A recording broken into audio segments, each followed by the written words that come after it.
Thank you for joining us for day 2 of the March Virtual India Sourcing Show. Today we've got a very exciting lineup for you. Once again, we're back with day 2 after we finished day 1 yesterday. So today we're first of all going to be interviewing a wood products expert, Kumud from Subsource. And if you have any questions related to sourcing wood products, then Kumud is the person to answer all your questions. And then we also have a supplier, Alishaz International, that does hand-beaded and hand-embroidered products, very beautiful, high-quality products. And finally, we've got a leather garments and leather bag supplier, one of the leading suppliers from India for leather garments. This is the first supplier that we are featuring that does leather garments on this show. So stick around for that and watch the show until the end if you are watching the replay. Kevin and Marg, how are you guys doing? We're well, yep. Very well, thank you, Magla. Yeah, ready for day 2. Ready for day 2? Yeah, there's been a lot of interest in Kumud's session.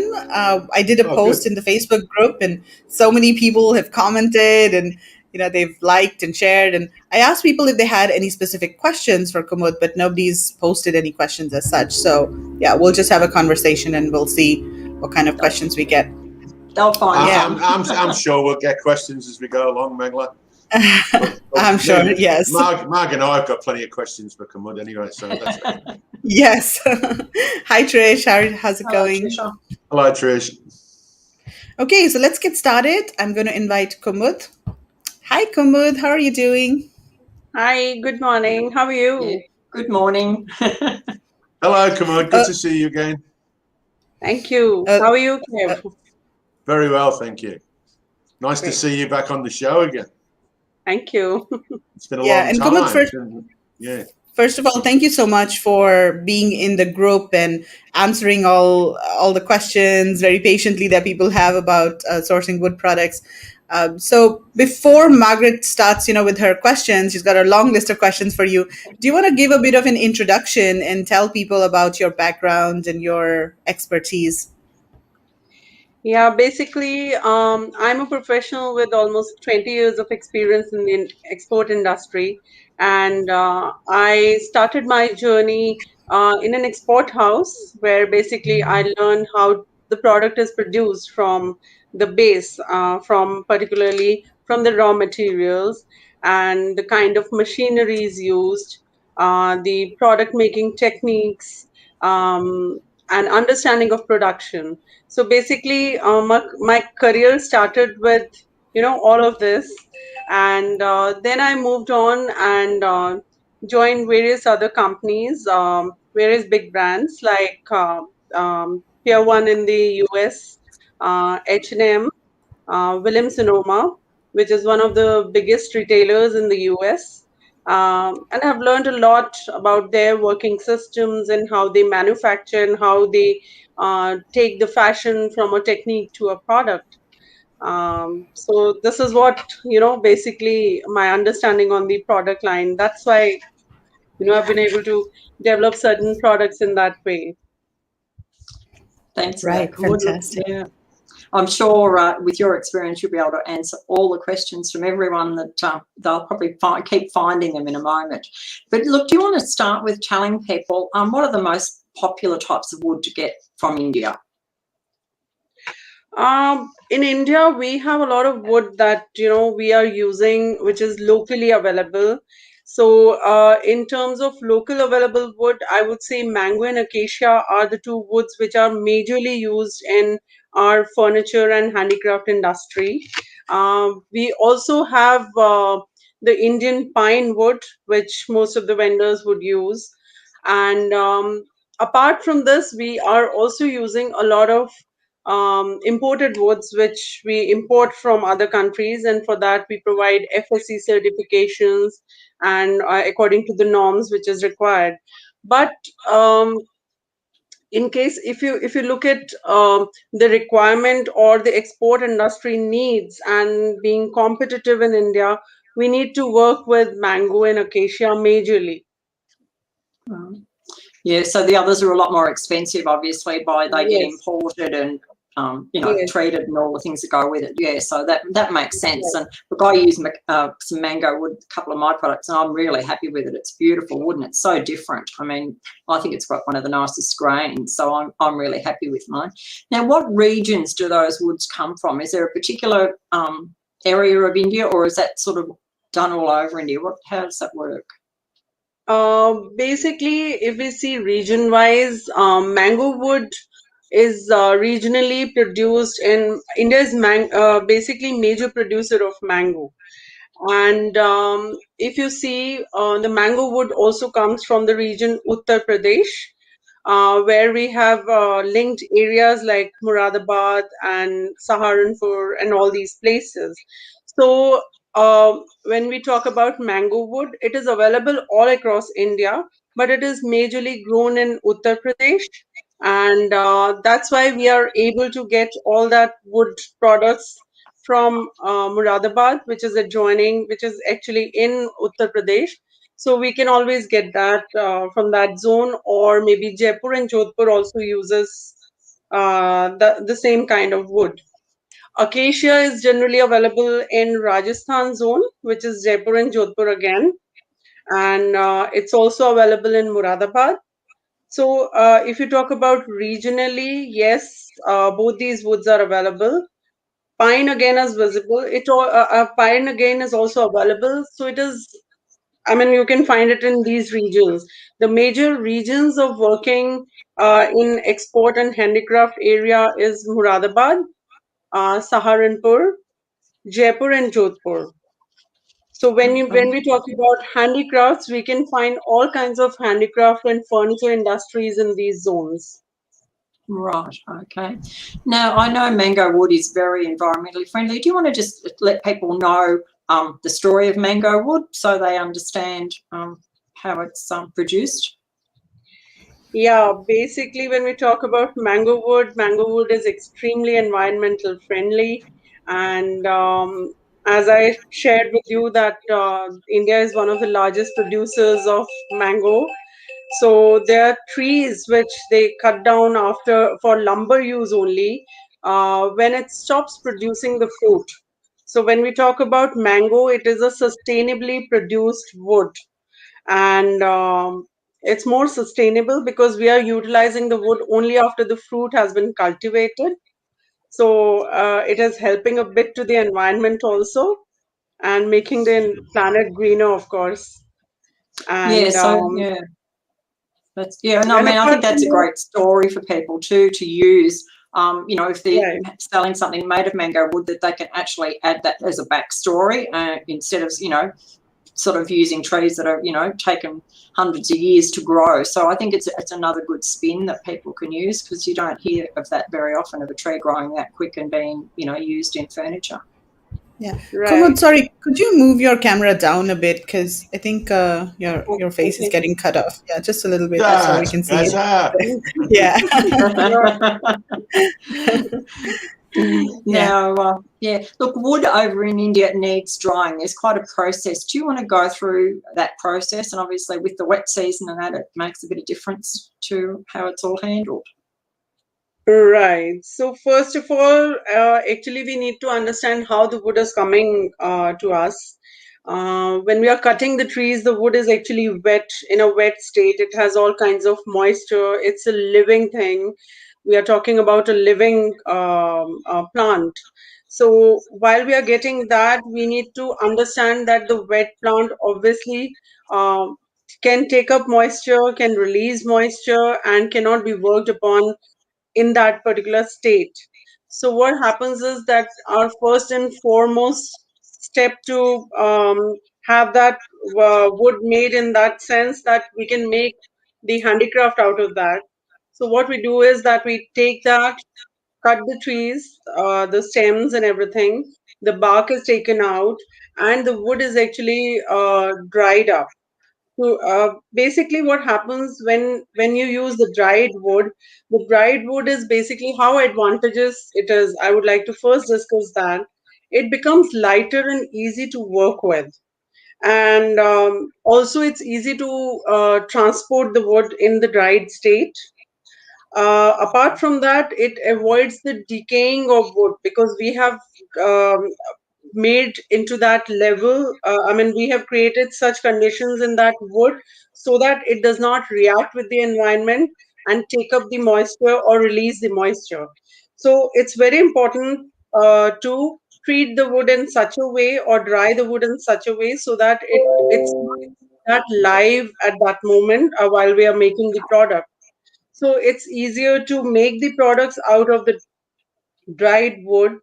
So apart from that, it also avoids the fungus growth, which is normally seen when you're making any wooden product. You sometimes get the bug issues or such things. If the wood has been properly treated, you can avoid that. So basically, it's increasing the strength of the wood, which is very important. Um, Basically, if you talk about drying of wood, there are two main methods how the wood is dried up.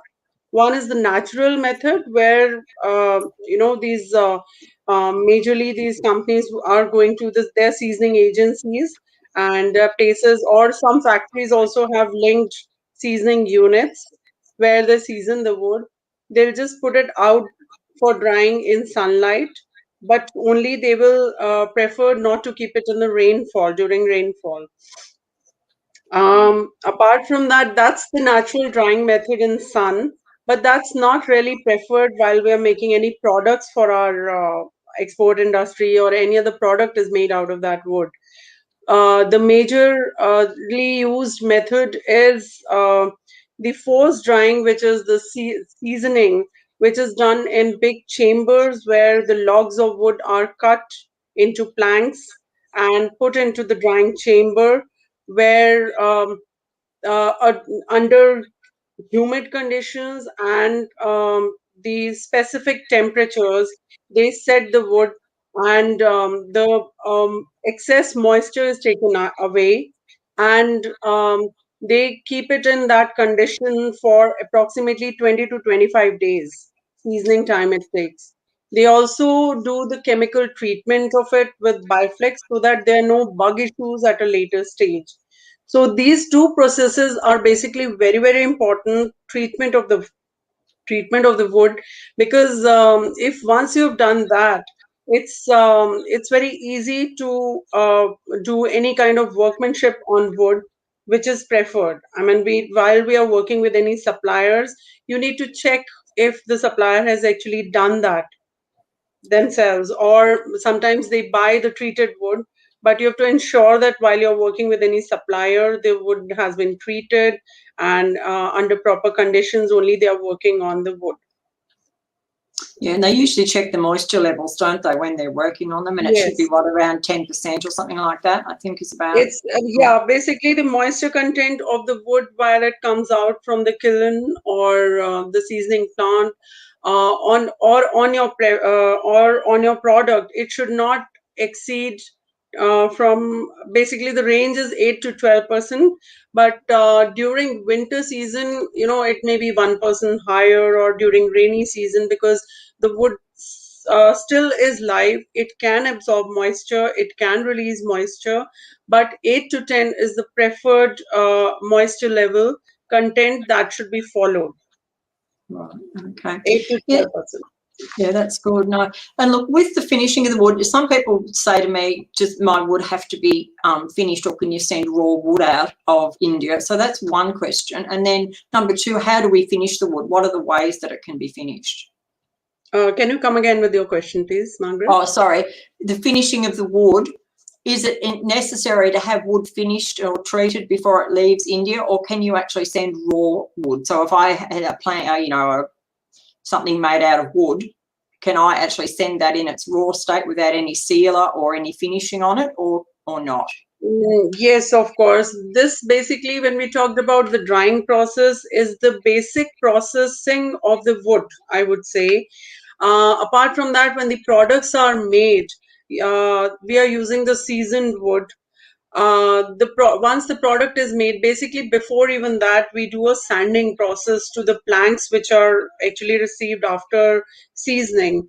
These planks are joined to make the product into product. The planks are used, the certain 3 to 4 inches planks, and then they all join together and form the bigger wooden plank. And out of that bigger wooden plank, we are making different products out of that.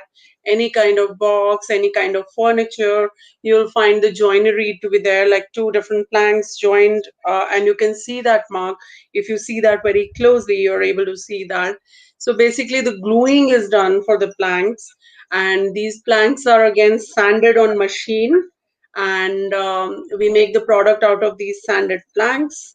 And after that, once the products are made, or any kind of furniture or handicraft product, it's important to apply the sealer. Basically, sealer contains some chemicals which will just smoothen out the base of the wood, and it'll fill up all the gaps or the grains and makes them all smooth, so that the grains are all filled and you don't feel the roughness on the piece. So once that is done, they again they would do some kind of sanding over it, which is hand sanding, so that the sealer just gets into the grains and the veins of the wood, and it becomes more and more smooth. So when you see a rough product, basically the sanding has not been done properly. So while you're checking any product and you feel roughness on the product, of course, the person needs to work more on the roughness of it. They need to apply more sealer, do some hand sanding. There are some sandpapers, different qualities of sandpapers which are used to make the product smoother. Along with this, the sealer is applied. So once the base becomes smooth, the main coating which is applied is the lacquer. And lacquers are basically water-based or oil-based, or we call it NC-based majorly, which is used in our market, in our industry. And lacquer can be shiny or non-shiny depending on your choice, how you want it to be, glossy or non-glossy. So it depends on the finish the customer prefers. And basically, lacquer is the last coat and the final coat, which is very important because it is protecting the wood completely to react with the outside atmosphere. If you've not done the lacquer, you're avoiding that process completely. Sometimes only the sealer is used by the vendors. So you need to actually get into it and ask the vendor if they're using the final coat of lacquer, because you can't actually make out when it is a matte lacquer whether it has been used or not. It definitely makes the product shine a bit, or depending on the kind of lacquer that you're using, but it is a final process that just avoids the reaction of atmosphere with the product. So would that sort of maybe go like, can it go moldy if it's not done, or would it just not wear as well? What would be the difference in having the final coat? Final coat of lacquer, basically, if you talk about lacquer, there are, as I explained, there's matte and there's a shiny lacquer, which you can actually make out the shiny lacquer because it shines a lot, and you can make out that the lacquer is put. The lacquer can also be PU based sometimes, which is like polyurethane based. So it gives more of a plastic look to your product. In most of the cases, you don't prefer that shinier lacquer because of giving a lot of shine to the product, and it does not look that natural.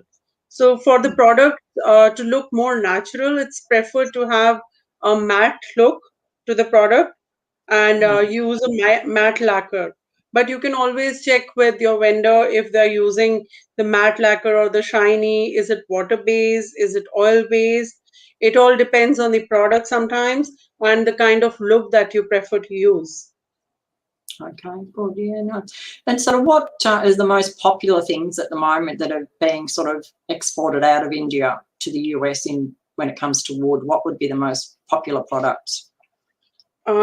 Basically, India is shipping a lot of handicrafts and and furniture mainly is shipped out of India. If you talk about European and US countries, India is shipping a lot of furniture made in mango wood, acacia wood, and India is also doing a lot of tableware, the cookware, kitchenware, the lot of shelving units. We are doing a lot of home decors like candle holders, wall hangings, the decorative boxes, the gift boxes. There are a lot of garden ornaments that India does made in metal, and like garden stakes, the garden tools, and a lot of garden screens which are done in metal and wood. And we do a lot of lamps and lighting as well from India, where the Oh, bases right. are made of wood as well as metal. Yeah, because they do a lot of combination, don't they? There's a lot of products made with a fair bit of wood and a bit of metal, or vice versa. It seems to be something that is really a specialty coming out of India. Right. So now, when your products are leaving India, are they? Sorry to cut you here. I would also like to say that sometimes we are taken, like, what India is producing is mainly handicraft, and what you see out of China is all machine made product. So here, how we are different to China in that sense. Um, and we may not be that when we are talking about pricing. Normally when I get the quotations, China's pricing targets and India's target pricing cannot ever be matched there, because what I see that India is basically a producer doing all these techniques which I explained to you by hand, and what China is producing is all by machine. So there comes the difference in pricing, because we are doing all those processing by hand, all those carvings and all those techniques on the wood by hand. So definitely our pricing is going to be a little higher as compared to China. Yeah, how does that go with the tariff that America's got on the Trump tariff that goes on to China products? Does that make it back to even, or is it still, because their tariffs usually about 35% or something, I think, on like wooden, boards and trays and things like that out of China? So would that just about square it up to make India comparable? Yeah, of course. See, what happens is that China's definitely duty and according to their duty and tariff rates, definitely their pricing is higher. I mean, if you compare the price, which is like the landed cost, is almost the same. So definitely, when we talk about India, the product cost, the first cost, the FOB cost given by Indian products may be higher, but when you talk about the landed cost, definitely it's almost equivalent, and the workmanship of Indian products is much better as compared to the Chinese product, because see, they're doing it all over machine. So when India is providing, we are talking about strength and the more utility products. So we are actually taking care of all those processes being done by hand, and it beautifies the product. So you can always do a comparison of those products with China, and it's incomparable. Yeah, no, and I think too, for people watching, would you prefer to have a story that my product's made in a machine in China and they do, thousands per day, or that it's done by a craftsman and, every bit is done? I mean, to me, it's a no-brainer, the difference in, in the story and the whole thing of what you're getting. So I think you can actually charge a little bit higher price when it comes to your sale price, in the US, because of, the story. If you're good at writing a good backstory and promoting all that with your product, I think the wording, made in India is becoming more popular than made in China. A lot of people are sort of going away from that. So, yeah. So, look, when you're... Let's also, sorry, Mark, should we take some questions? Yep. Yeah, there are quite a few questions. They're coming up pretty fast. Yeah. Is there a story about any plan to replant trees? So I guess she asked this question when you were talking about mango trees being replanted. Yes. So I guess the story there is mango wood is sustainable, and No, but apart from that, the story is that while you're cutting, it's a mandatory process. While you're cutting, if the product, I mean, once we have got all the fruits over mango and we have utilized it for fruits, while we are cutting the tree for lumber, definitely you need to plant another, tree in place of that to replace it. It's not that we can just take that lumber and utilize it and not plant any tree. Of course, it is we have to plant more trees in place of to replace that. So that happens. That the story is incomplete without saying. Good question, because uh, if we are not planting the tree, we are not making the planet, greener. So that's very Yeah. important. Okay, here's another question. Does the acacia wood have a similar story to mango? Is it sustainably sourced, FSC certified? Basically, we are not providing FSC certifications for Acacia. Yes, of course, it's the same story when we talk about planting more trees while we are cutting it. It comes because it is produced in abundance in India. So when we are talking about it, the government is only giving us permission to plant those kinds of trees and utilize it for this industry. So it is sustainable, definitely. If you need the chain of custody documents, that can always be provided, but those will come in local language because it's a local vote. Right. So, Kumut, can you also talk a little bit about the VRICH certificate? So, that's a local certificate, right? Yes, To kind of say that the wood has been sourced sustainably. So, is it yes. similar to FSC? And do all wooden products that are exported out of India need that VRICH certificate? Can you talk a little bit about that?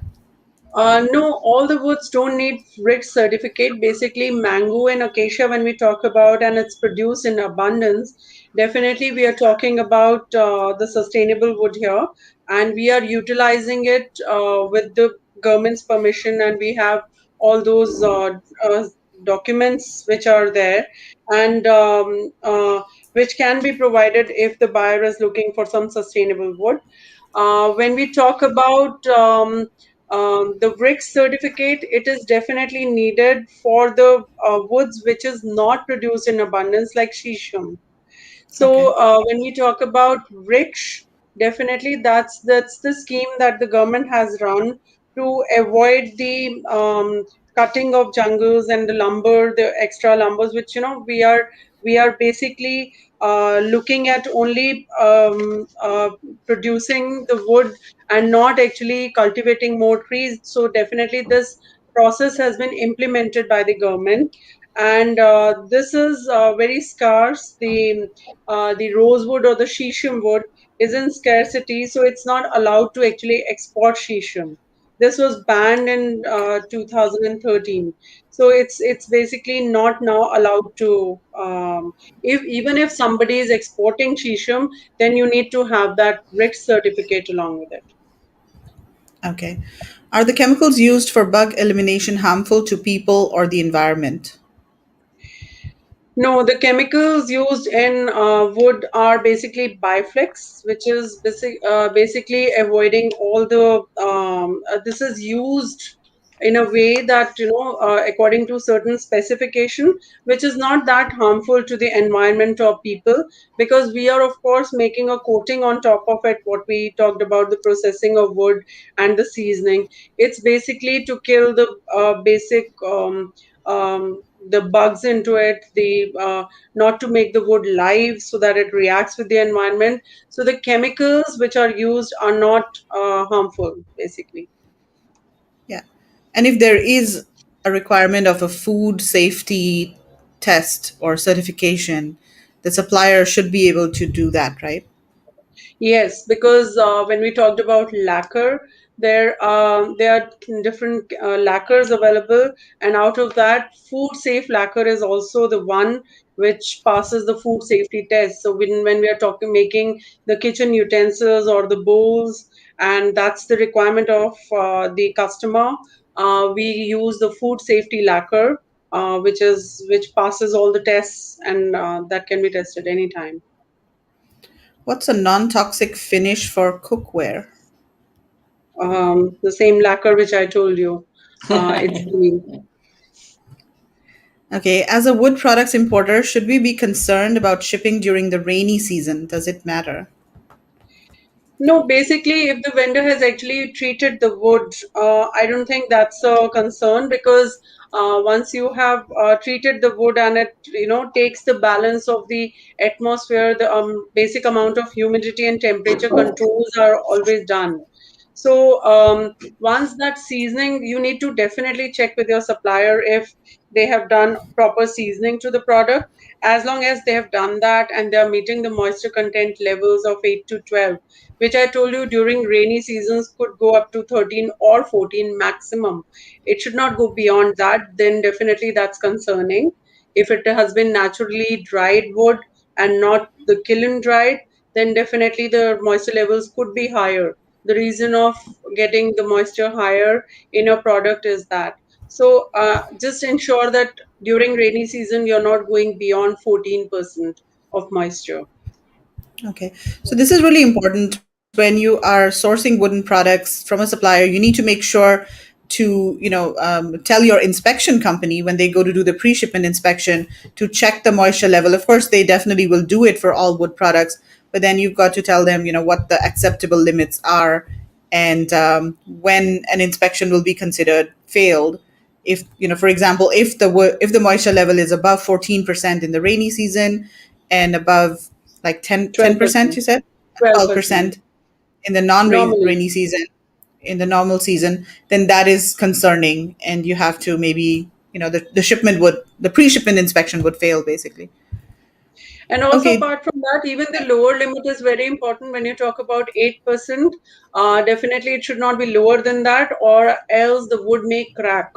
So, we need to Oh, make sure that even 8% is also important, not just the higher limit, the upper limit. It has to be the lower limit, also very important for us.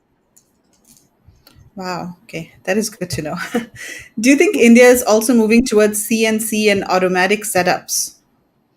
Right. We have a lot of CNC and automated setups in our industry, but definitely it depends on the product which you want to do. Some get it done outside and some have in-house facilities as well. Yeah. I also see some suppliers setting up laser cutting machines, Yes. and yeah, so They have all kinds of machinery. Basically, laser they use majorly for the metals and the CNC cutting machines. The other automated machines are also set up for wood. So, I mean, both the kinds of machineries are used in our industry, widely used now. mhm. What about plywood? Are there products made of plywood that are competitively priced from India? Basically, what we are using in export industry is the MDF, which is the medium density fiberboard, and for US it has to be CARB phase 2 compliant, which is like the checked out thing for formaldehyde emission, which is banned in California state. So when we are using MDF, we need to ensure because in most of our cases, when we try to be competitive to China, we are using a lot of products with say the back of the drawer or back of the furniture to be MDF. So this is in order to make our product more competitive and price competitive with China. So this is very important when you're making MDF products to check if the vendor is using the CARB phase 2 compliant MDF in our products. Okay. Mindy says wooden products from India are so much better and more beautiful than wood products from China. No comparison. Of course. Definitely, yeah. And the fact that they are handmade, I think the overall finishing is just so much more beautiful. Of course, if you have the right supplier, I mean, some suppliers might not do it as well as others, but yeah. Okay, is And MDF wood the durable? Yeah, go sorry, ahead, Kevin. the ladies, and the mango wood's sort of very unique. It's got a very Mhm. unique look and pattern, and when it's sort of bonded together in different forms, it looks unlike any other sort of wood form. Mark, you love the mango wood for Yeah, that I reason, really don't you? like it because it's so different. Yeah, it just gives For a the different, products. Yeah. Yeah, great, yeah. basically You have to understand how different mango wood is, because it has all the shades from yellow to green to brown. Yeah. But the customer has to actually understand that it is the natural variation. Yeah. And when we talked about story here, it's very important for them to know the story. It's natural and we can't change the color. As long Yeah. as you're buying a product which is a natural finish, you can't avoid those colors. It's unavoidable. So while if you don't prefer, or your customer does not prefer that kind of variation in mango wood, they should go and prefer a stained look, or maybe they can go for a lighter color stain or a darker color stain, depending on their requirement. Right. But even for natural finish, it's very important to get a lacquer done, right? Make sure that the Yes, supplier of is doing course. the lacquer on Yeah. top of that. Okay. Absolutely. Um, is MDF wood durable and pine wood and mahogany wood sustainable? And all of them require certification in the US? No, basically, the wood certification, any other kind of wood certification is not required. For MDF. Yes, carb is very important. The only thing which we require for the other woods, which sometimes it depends on the buyer's requirement, the Lacey Act certification. It's basically not a certification, it's just filling of the document to declare the kind of species that you're using for mango, for acacia, for any other wood, for pine.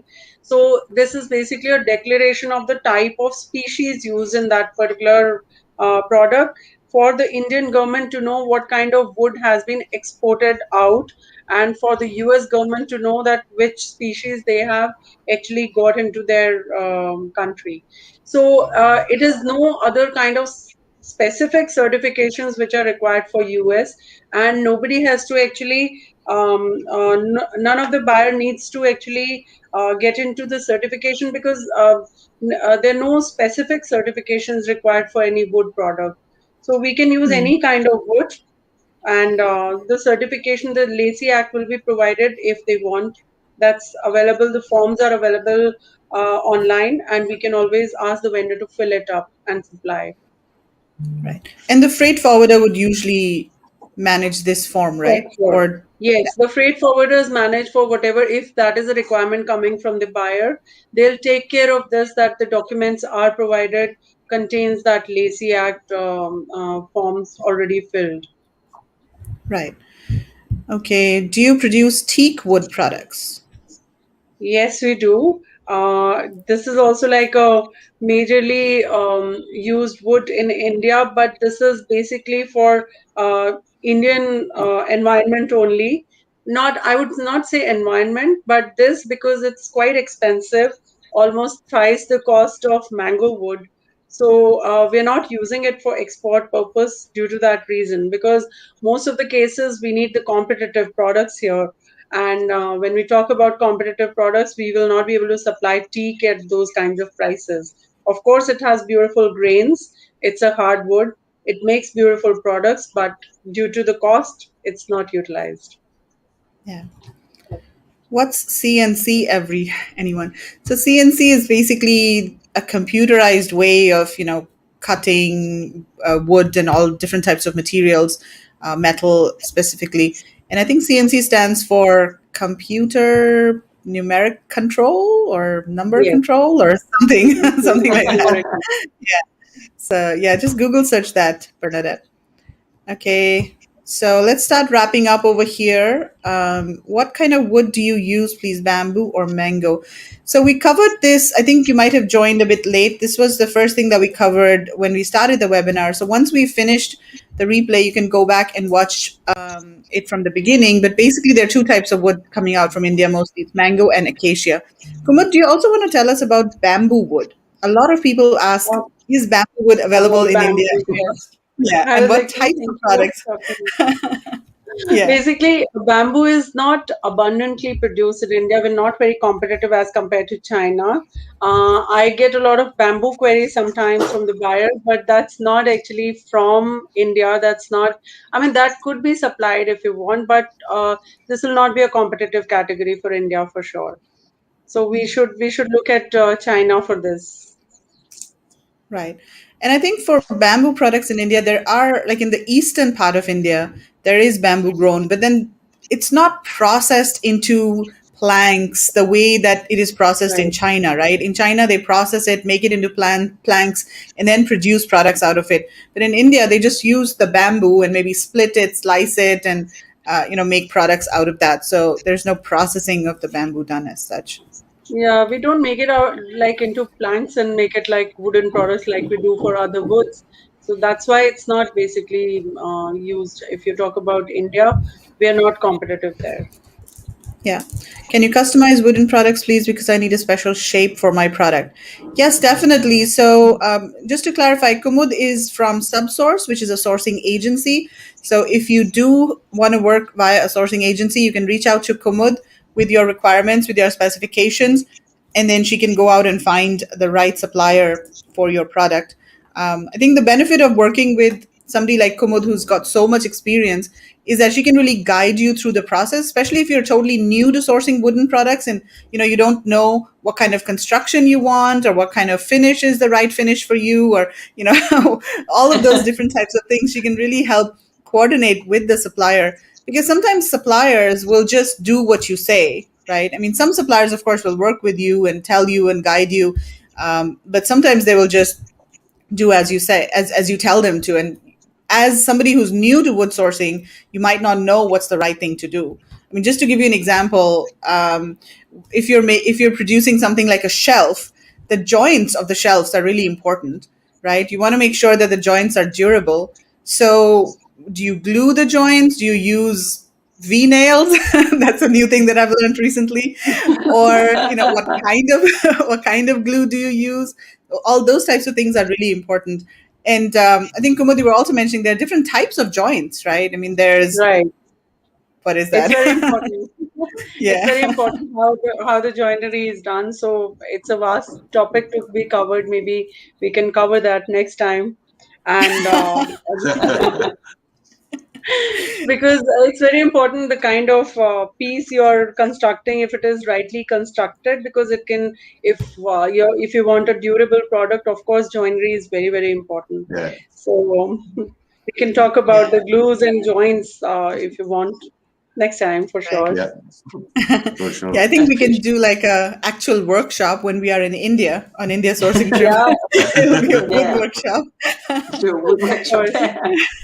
Kumud is my super sourcing Yeah. agent. And I've got a question for you. When you are looking after, if someone comes to you for a special design, you oversee that product through the sample stage and then the ordering stage and all the inspection stages, the early inspection stages, and say Yes, a middle inspection stage, and then a yes. final inspection stage. Yeah, True. I look at the right. product Yeah, at all stages. While right. the product gets sampled, I get the sample pictures because it's COVID time. Of course, I'm not traveling. But yes, I get all the images and all the construction details from the vendor. And before I submit it to the buyer, according to their requirement, I check everything. And then I share all the images with the buyer if the piece construction and finishing is according to my requirement. And once it's approved, then I go ahead, get the order, and we get three-stage inspections done. First is the inline, where we check about 20% pieces made, and during that stage it may pass or fail depending on our requirement. So none of the buyer needs to be very alert when the initial inspection fails, because that's the way to alert supplier on whatever wrong construction they've done, or maybe wrong finishing, or anything which is not acceptable to us. Then we go ahead and do the midline inspection, which is about 70 to 80% of the products ready, and some kind of packaging also ready. We make sure that the drop testing is passing on each and every product, because that's quite mandatory, because we are doing online business here. So when you are supplying any product to the customer and it's going in the same box where you're getting the shipment in the same box when it ships, we need to ensure that that is reaching safe to the customer, because it's going through the transit from India to the US, and within US also it's going to the Amazon customer. So we are making sure that it passes all the kinds of transits and the product does not get damaged. So it's highly important to check all that. So we are checking that during inline as well as midline stages. At various stages, we do drop tests and also share those images with the buyer. And the final inspection is, of course, 100% packed goods. And Kumud, just to clarify, do you have any extra charges for all these 3 inspections that you do, or No, is the this all inspection included? charges. This is Mhm. all They're included included. in the fee. Okay, so that in And itself is worth the additional fee that people absolutely, need Yeah. to yeah. pay. And Kamud, Yeah. you travel to Moradabad, Jaipur, Serendipur, and all those sort of what we call the Golden Triangle sort of regions. Yes, I So do travel. so you would know a lot of these factories firsthand and have really good relationships with a lot of these Right, factories. right, right. So anybody could reach out to you if they wanted something specific in Yeah, metal or wood. Yeah. yeah, for any kind of technical help, for Yeah. construction, for finishing, anything, you can reach out to me. That's fine. Thank you. Excellent. Okay. So someone is saying we have a product being made in China. Can I email Kumud to maybe have it made in India? Would love to move production. Yes, definitely. It of course depends on the type of product that it is. And the type of So wood. maybe, and the type of wood that you're looking for exactly. Yeah. So you just have to be cautious of that. But yeah, I think you can reach out to Kumud. So that's our email address, kumud@subsource.com. So somebody else was asking for the email address. So here it is, kumud@subsource.com. So definitely reach out to her directly and discuss your requirements. Okay, Gonna Mark, be Kevin, busy, anything Kamud. else? No, I just think Well, you should I think start checking your emails. I think I know everything about wood now. Sort of some of that stuff I sort of, especially mango wood. It's got such a good story, and I know the products that Mark's got with mango wood. That it is a very nice, unique wood. I'd never Yeah. had anything to do with mango wood before. Sort of Mark sort of got stuck into sort of sourcing products with I mango fell in wood. love with it Yeah, as soon as I seen it. yeah, absolutely. But Right. no, it's very, very informative. Yeah, fantastic. Right. Okay, cool. Thank you so much, Kumud, for joining us today. And yeah, it was very informative, very useful. And of course, you're also in our Facebook group. So, guys, if you have any questions, you can reach out to Kumud or you can also tag her in our Facebook group. All right, Kumud, thank you so much. Thank you. Have a good Thank you weekend. so much. Thank you, Thank you. Kamud. Bye. Good to see you again. Bye bye. That was a lot of information. It was, isn't it? No, it's fantastic. It was, yeah. I was thinking of maybe we can turn all of this into an article or a very long, detailed post because people have so many questions about wood all the time. Yeah, We could no. probably like Nicola, turn this into an article. that's the editor coming out in you. Yeah, it is. Just keep this link. Day 2, first starters day 2 is for, what are we in? March. Yeah. Go for Yes. it. Anyone who Go asks, for it. we'll remember that Yeah. one because somebody No. will ask tomorrow. Yeah. That's a Yeah. great idea. That's a great idea, Nicola. Yeah, an editorial. But she's Okay. she's so knowledgeable within that. I mean, I remember when we very first met Kamud in Delhi, and I mean, I was drawn to it because of her knowledge, not only with sourcing, because she's a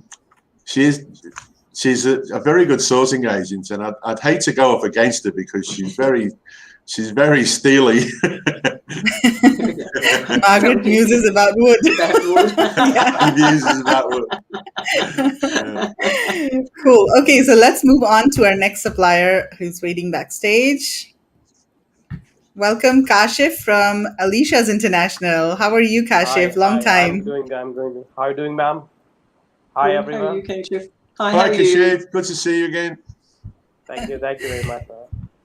Awesome. So Kashif is a Viz supplier. He's been on the show a couple of times before. He's back with some new products. So Kashif, I'm going to share your presentation, and why don't you start talking about your company? Yeah, this is Kashif from Alishaz International, and we established our manufacturing company in 2009. And earlier we were doing the third-party manufacturing for the exporters. And after that, we started our business as an exporter. And right now, we are in the business of export. And we are really from the hand embroidery city. We are from Bareilly, which is also really very close from Delhi. And we have the two factories and the facilities of the stitching and packaging also. And we are supporting the women and the men in the villages also. We are providing them the work, and they are doing from the comfort of their homes, and they provide us the hand embroidery. And we believe in the best quality of the products, and we value our customers, and we are the company of value of and ethics. And beside that, we are the proud member of the EPCS, which is the Export Promotion Council of Handicrafts in India. And time to time, we participate in the Export Promotion Council trade fairs also. And right now, we are offering the best quality of the Christmas tree ornaments, stockings, and the Christmas tree skirts. And apart from these types of Christmas products, we are also manufacturing the clutch purses, beach bags, all in the hand embroidery. And we also manufacture the as per your designs. You will provide us your design or pattern. We'll provide you the product as per your design and product. And we are also providing you your own private label. And these kind of products we are offering, as shown here in this slide: Christmas tree ornaments, stockings, tree skirts, cushion and throw pro covers. We are also manufacturing as per the theme. And patchwork we are also doing for the clothing and the wall hangings. And beside that, we are export market is United States and United Kingdom also, with the Australia and Europe. So, Kashif, are you 100% export focused? Yeah, right now we are doing the 100% focus on the export. Okay. And do you have a lot of Amazon sellers as your clients? Yeah. As a clients, we have there are so many Amazon sellers also, and they are Okay. sourcing for the US and UK also. Okay. And I'll just tell people over here, I have sourced a product from Kashif and the quality is wow. I mean, I I can 100% say that the quality is wow. When I received the sample from Kashif the first time, Okay. I sent him a WhatsApp audio. I don't know if you remember Kashif, and I was like I so remember you excited are to see the product. I was like, "Oh yeah, my god, Kashif, the quality is so good. I just love this product." So, yeah, I yeah, remember I don't that. know, maybe he did a really good product for me, but the quality that I got was super. It was fantastic, and I've got all like mostly 5-star reviews on the product, and yeah, really, really high quality. Thank you so much, man. And products you make, as I told you, there are so many sellers are taking the ornaments for the Christmas and stocking a skirt for selling on the Amazon from us. So you may consider these types of ornaments and stockings I'll likely to show you right now. And beside that, we are offering the cushion covers also, all made in the hand embroidery and the zari work. And there are so many companies like the Walmart and the Mayfair, Target. These types of companies are also selling these types of ornament, hand embroidery ornaments and cushion covers also. So you may also consider these types of products. Yeah, it's a Christmas tree ornaments you can see here. That one. It's a crown shape So, and yeah, with a what are the flag also. materials? Hmm. Yeah. There is we are using the French wire in the flag, and white pearl beads are there, and lace and bullion wire beside that. Yeah. So, for most products, they're available as single-sided or double-sided, correct? For these Yeah, kinds of Christmas ornaments. as a sample, we make the product the single sided. If you really want to both sided, we can make it for you for the both Yeah, I sides. think for Christmas ornaments, both-sided look better, especially if you're Yeah, like definitely. hanging. Yeah. But Yeah, those are two options that are available. yeah, Mm. definitely we can do this for the both sides. Hmm.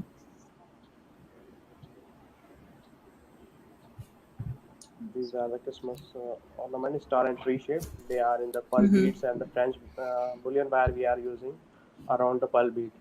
In each bead around there is French bullion wire. Okay. And these are the UK theme. And there is you can see the royal guard is there and the policeman is there. It only shows the history of the UK. Yeah. And these can be, I mean, the beauty of this is that you can design anything and then Yeah, show your design to Kashif, and then Kashif, you can sort of develop that design for buyers, right? And you can make recommendations that, okay, we can use beads over here, or we can use, smaller beads here, bigger beads here, wires here. So yeah. those kinds of things you can advise people. So These many are so materials at the unique same too. time They're you can use. beautiful. Yeah. And the thing with these kinds of products is that you can sell them at a higher price compared to the regular types of products that are coming from China. Because from China, most of the Christmas decorations are in the plastic ones and they're very cheap. So not everybody will buy these kinds of high end products, but the profitability is more. So you sell less, but you potentially can make more profit. Definitely. And Megla, these types of products too. If you sort of, for instance, you sort of have a Christmas tree every year and you like to decorate it, obviously this sort of stuff would last for years. Yeah. Exactly. Yeah. I mean, just look at the work. It's like, and all Yeah. of this is Yeah. handmade. Yeah. Mm. And Amazing. the fact that it is handmade, means that there's just unlimited possibilities in terms of the design because it's Mm. handmade. So they can, do whatever you can dream of. No, they're There's no lovely. Yeah, limitations. Yeah. definitely. Yeah. Yeah, and also this is very giftable. So if you can pack it in a nice looking pouch and then make a nice gift box with your logo on it, or maybe a nice fancy kind of gift box, then it's very giftable for Yeah, sure. very giftable product also. Do you just Yeah. sell those as singles, or can you have them packaged in 4s and 6s, or how does the? Yeah, I think sets is better. So you could probably sell Mm. them as a set of 3 or a set of 4.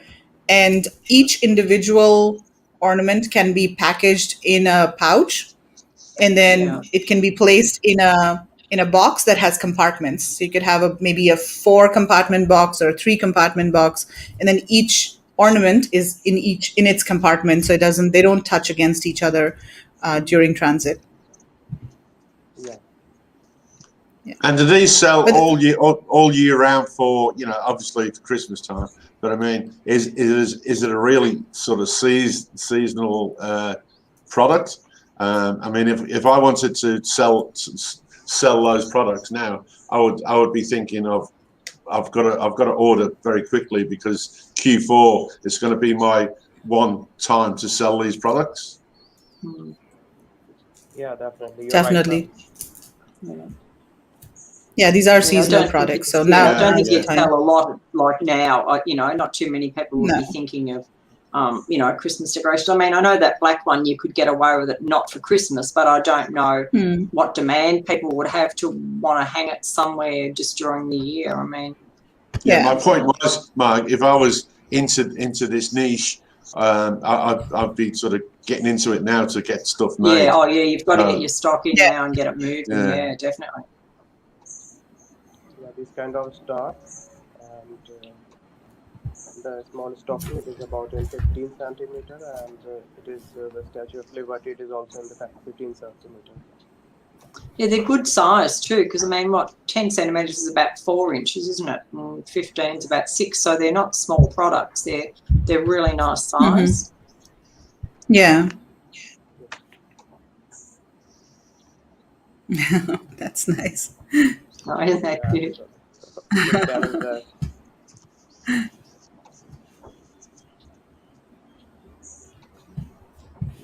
Now, right now we have Right. developed few shapes is also in the animals also, and the rabbit is there, and the sheep is there, and we are Right. using the velvet and with the peel of the feather, and Right. we are using the glass beads and the French wire and the sequence we are using in those products. Hmm. Yes, I So, suppose you could guys, use those on a yeah. baby's cot or something, you know, hanging like the rabbits and things like that. Maybe not seasonal. Maybe you can sell those all year round as, you know, to hang on a baby's cot or something in the nursery. Another option. Yeah. Might be something Yeah, I different. guess you just need to be careful that there are a lot of small parts. So there's beads and, Yeah. those things. So you need to be careful if you position it as a product for babies. Yeah. Yeah, true. Yeah. He's quite hard to hear. Yeah, Kashif, your audio is very low. So either Okay. speak a bit loudly or come closer to the mic. Yeah, definitely yes. Yeah. Okay, so what is the price range? Price range we are starting from the $1, and it goes up to the higher as per the design you will choose. As the rabbit you are seeing here, it is about $2. Okay. Yeah. And it also depends on whether it's single side or Single single-sided sided, or yeah, it's double-sided. also depend on the single sided, on the double sided. Mm-hmm.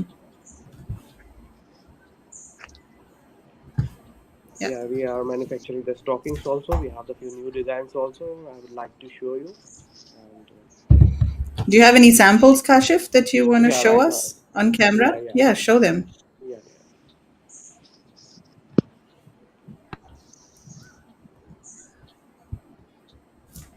Oh, your video turned off, Kashif. Yeah. Oh, there you He's go. back.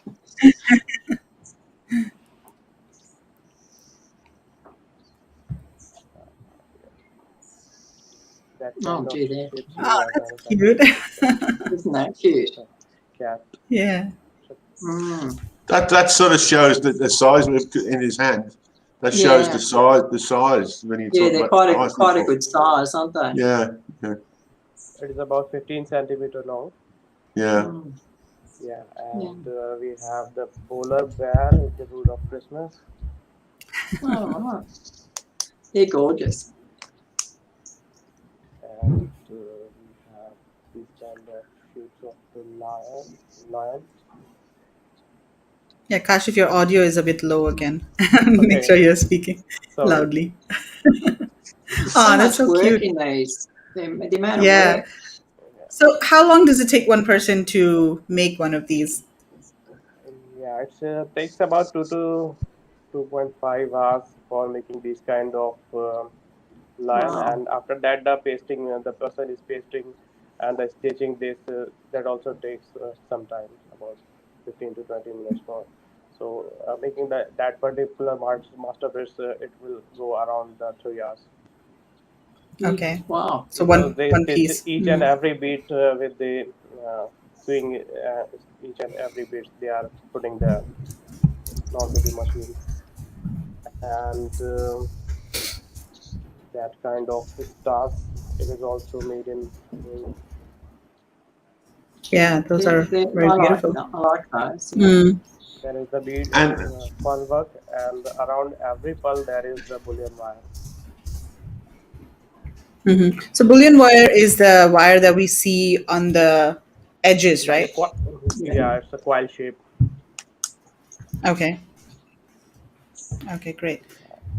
Oh, look at that. So this is oh, that's good. It's Yeah, I quite- like that. Yeah, it's quite big. yeah, it is. 15 centimeter long. Yeah, so Yeah. it's about 6 inches or something.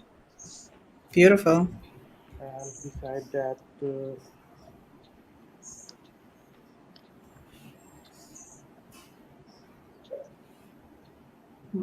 Oh, wow.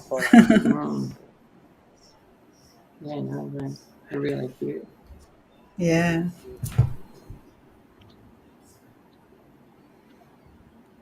This made Guys, of what do you cat. think? All of you guys watching, tell us what you think about these products. Aren't they unique?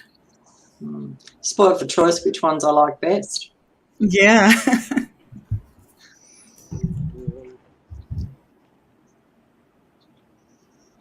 That kind of moon shape. Hmm. You could do a set of moon and stars and Yeah, sun, moon, stars. What else would you do? We need 4. Liana says, I love them. And Vandana, lovely. Oh, thank you. Aw, cute. It is also made in 100% hand embroidered.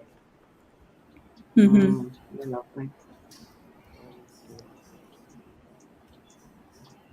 And Megla, these people that make these are all from the villages, the local villages, the Kashif sort of sources these from.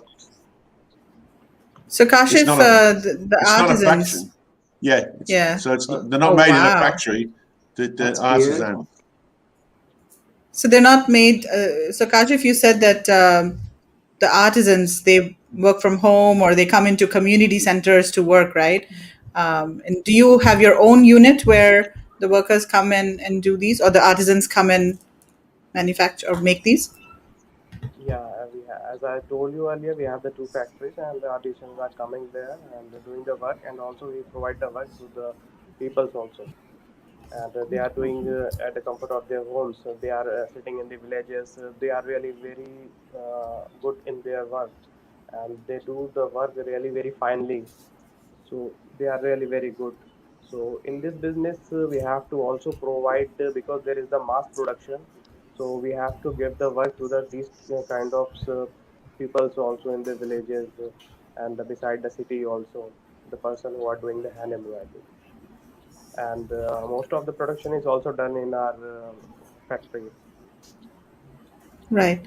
Yeah, and Kashif, maybe later you can post a video in the group of people actually making these products because it's just so fascinating. Kashif had sent me a video, and I think you had posted in the group also Yeah, at that definitely. I time. sent that video. Yeah, Yeah, but people are saying definitely that. post a video in the group later. It'd be interesting to see. And they do it so fast because they're so skilled at these Yeah, beads. You can barely see their hands moving when they do it. It's just incredible. right. Okay, but yeah, So Vandana is saying, can they be made smaller?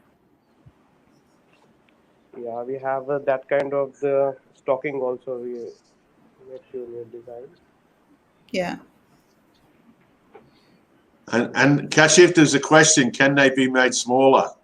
Can all of the products be made smaller Yeah, as definitely, request? definitely, definitely. Yeah, What are the size you need? We can manufacture according to your size and pattern. yeah. Right. Did he say $1? Is that USD? Yes, that's USD. Yeah, it's So they also depend start on at the $1. product. Yeah. Yeah, when you'll get back to me, and I'll send you the catalog with the price list. So there are the few products the range start from the $1, and Yeah. Yeah. it is as per the product you need. The price range goes on. Right. Fantastic. So Kashif, are there any other products that you want to show us? Yeah, we have that. You can see the Should we go back to the presentation? Oh, yeah, yeah, there we go. Stockings. Yeah. Stocking. So we saw those. Okay, pillows, Oh, cushions, wow. and throw pillows. So are these also hand embroidered?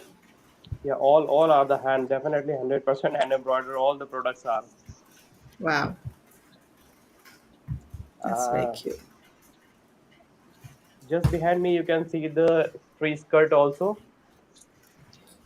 I can give you a closer look of that. Oh, yeah.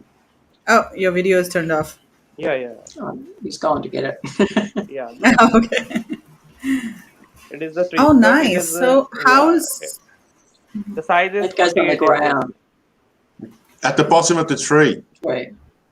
Yeah, yeah. It's a tree skirt, and the size is 48 inches, and it is on the velvet, and we are using the pearl beads, and around every each pearl beads there is the bullion wire we are using. That's beautiful. wow? Yeah. Roughly how much are they, Kashif? Sorry.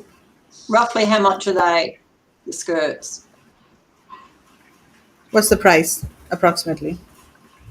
Yeah, approximately it goes to the 30, starting from the $20 to the 30, 40, $50, and the one you saw behind me, it is about $40.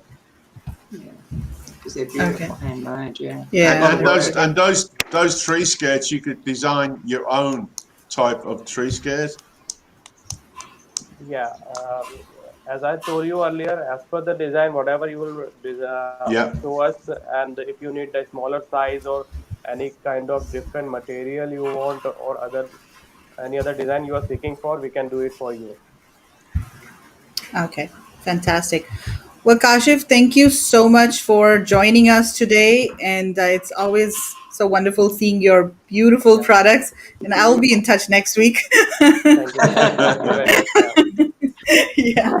So, guys, definitely consider these products. And they're very unique, very different, nothing like you can get from any other place. And I think they're very Amazonable as well. Yeah, definitely. As I shared with you Yeah. earlier, peoples are doing really very good on the Amazon, on their own stores, also in the UK and the US. Yeah. And these kinds of Christmas tree ornaments are really going really very well, and they are doing really very well and good, and they are selling really very good. And we a few of new sellers join us the last year, and they are also doing really very good and placing the order in next coming few days. Yeah. So I think you Fantastic. have to you have to contact me, and I'll show you the good quality of the pictures, so you can have an idea how they are looking and what is the actual size and what kind of material and what kind of fabric we are using. So, and I also provide you the price list also, then you can have an idea how much profit from those kind of products you can generate over there on the Amazon and the shops if you are having or running any kind of business over there on the online also. Yeah. Please get Exactly. back to Yeah. me, and I'll give you each and everything in the catalog. Wow. Yeah, So fantastic. And then get a sample. That's what I would tell you also, guys. If you are interested in these products, get Kashif to send you one sample and, yeah, definitely. see the quality for yourself. I'm sure you'll have the same reaction as I did when I saw it. as as I saw that you're really very excited where I hear your words. That was Yeah. amazing, amazing. I'm really very glad to hear that you appreciate our products. Thank you Yeah, so they much are for that. beautiful. They are beautiful Thank you. products, Yeah, Kashif. I've So, I heard. mean, I can And see that there's a lot of effort going into producing them. A yeah, lot and of I Definitely. quality, promise you in yeah. times to come, definitely I'll give you, and to everyone I'll give you the best quality of the product, which you'll definitely like. Fantastic. Okay, Kashif, thank you so much for Thank joining us you. today, and we will see you in the Facebook group. Thank you, sir, so much. It's really very nice meeting you all, and we'll see you soon. Thank you so much, Pam, Margaret, Thank you. and Kevin, sir, also. Thank you very much. Thank you, Goodbye. Thanks, Kashif. Okay. Acacia. All the best. Goodbye. Thank you. Bye, sir. See you soon. Bye. Wow, those products are Yeah, really lovely. nice. They're And I Yeah. think lovely. those tree skirts, I mean, I don't know about you, but in Australia, I don't really see those. But in America, Yeah. I've seen them on the TV shows a lot. Everyone seems to use them over there. So it obviously is something that's unique to the US. Well, I think it's well. I don't think just the US. I think the UK as well, Mark. To sort of Yeah, anybody yeah, that does Christmas and does the Christmas thing, Mm, those things matter. Little things like that matter. Those some, exactly. yeah. So Yeah, I'm planning to maybe take them to one of the retail stores over here and see, what kind of yeah, feedback I get because I think they'll be really good on a retail shelf as well. yeah, well. definitely. Oh, yeah. I think especially if you have like those sort of bit of a gifty, Good boutique morning, sort of Andy. store. Good morning, Andy. Andy. Andy, good to see you here. We missed you yesterday. He was too busy on PPC yesterday. Yeah, he was too busy PPCing. So busy in the Telegram group. Okay, so let's move on to our next supplier. Um, Robin's got a tree skirt. There you go. oh, Robin's got a street skirt. Awesome. Okay, so our next supplier is a manufacturer of leather garments and bags. Welcome, Karan. How are you? Hi, I'm good. I'm Hi, good. Thank you so hi, much Karen. for having me Hello, here. Karen. Good to see Hi, you. hi, Kevin. Hi, Margaret. How are you Yeah. going? Karan, Oh, thanks a lot for joining us. So looks like you've been able to. It's bright and early for you over there. So looks like, are you in your factory no, not yet, or not yet. not yet? Okay, My cool. factory starts at 9:30. So, so this is just a place at home that I've, like a kind of a mini office that I have, and Okay, and study. Right. Yeah. I think the study awesome. was used the most during lockdowns. So that's the time we all needed to make one when we were not going to work. Yeah. So that's where, yes. Well, Exactly. Karen, hello and welcome to the Virtual India Sourcing Show. And you're a bit of a first because we haven't had or featured anybody in the sort of leather garments area. So we're looking forward to seeing the video and all the sharing information with you. Right. And I suppose we could start with you sharing some information about your company. Yes, please. Yes. So let's look at the video first, and then we will talk to Yeah. Karan. Okay, let's play the video. Saroj International Group is one of the leading leather manufacturing companies from India, having today 3 self-owned compliant production factories in Noida area spread over an area of about 100,000 square feet. It started with its first factory in the year 1986, and with the urge and spirit to do more and bigger, fueled with an ever-growing passion and commitment for fashion. The company today has 3 factories and is continuously embarking upon new opportunities and challenges. It also has its own vertically integrated self-owned tannery in Ambur, which is a leather hub in the south of India. The tannery is spread over 350,000 square feet area and has a complete infrastructure to make the finest leathers directly from raw skins. The tannery specializes in making eco-friendly chrome-free leathers with the vision to promote sustainable fashion.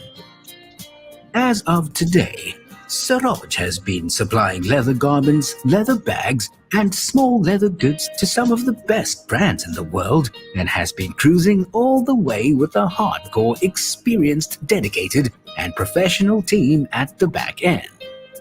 Saroj has an annual capacity to produce 600,000 bags and accessories and 300,000 garments, and its services start right from design incorporations to complete in-house sampling with a highly qualified merchandising design team, and then finally producing complete store-ready products within the speculated timelines and quality.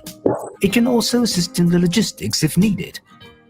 All its manufacturing processes that include cutting, stitching, washing, finishing, quality checking, and packing are implemented by some of the finest craftsmen in the country, managed by a strong technical team, and automation and technology is used wherever necessary. Saroj is a people-oriented group which is flourishing through perfection and innovation with its dedicated, loyal, hard-working, skilled, professional team and the experience of owners since 1986, as we believe none of us is as smart as all of us. Saroj works on basic principles of falter, learn, improvise, being flexible, responsive, and adaptive to the dynamically changing customer needs. Saroj has never fogged its vision to deliver excellent service with impeccable integrity, honesty, and humility, each and every time. Steering full throttle with indomitable drive to excel and leave a mark, Saroj continues to chase the unachievable and outdo their own benchmark in terms of service and performance.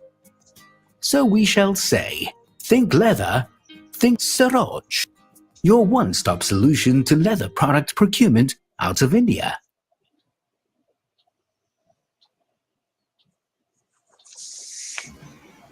That was fantastic.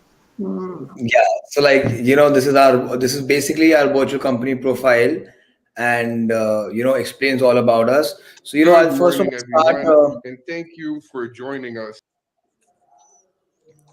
Yeah, it's a pleasure, and I would like to thank Megla for having such a kind of a show and a platform to market our company. And I would like to thank the entire Virtual India Sourcing Show, Kevin, Margaret, for having me here in the first place to introduce and market our company in more innovative ways than what we have been doing in the past. So that's great. And I'll just start off with talking about our company, which our virtual company profile has already been saying about that we are in this field of leather manufacturing for around 35 years now.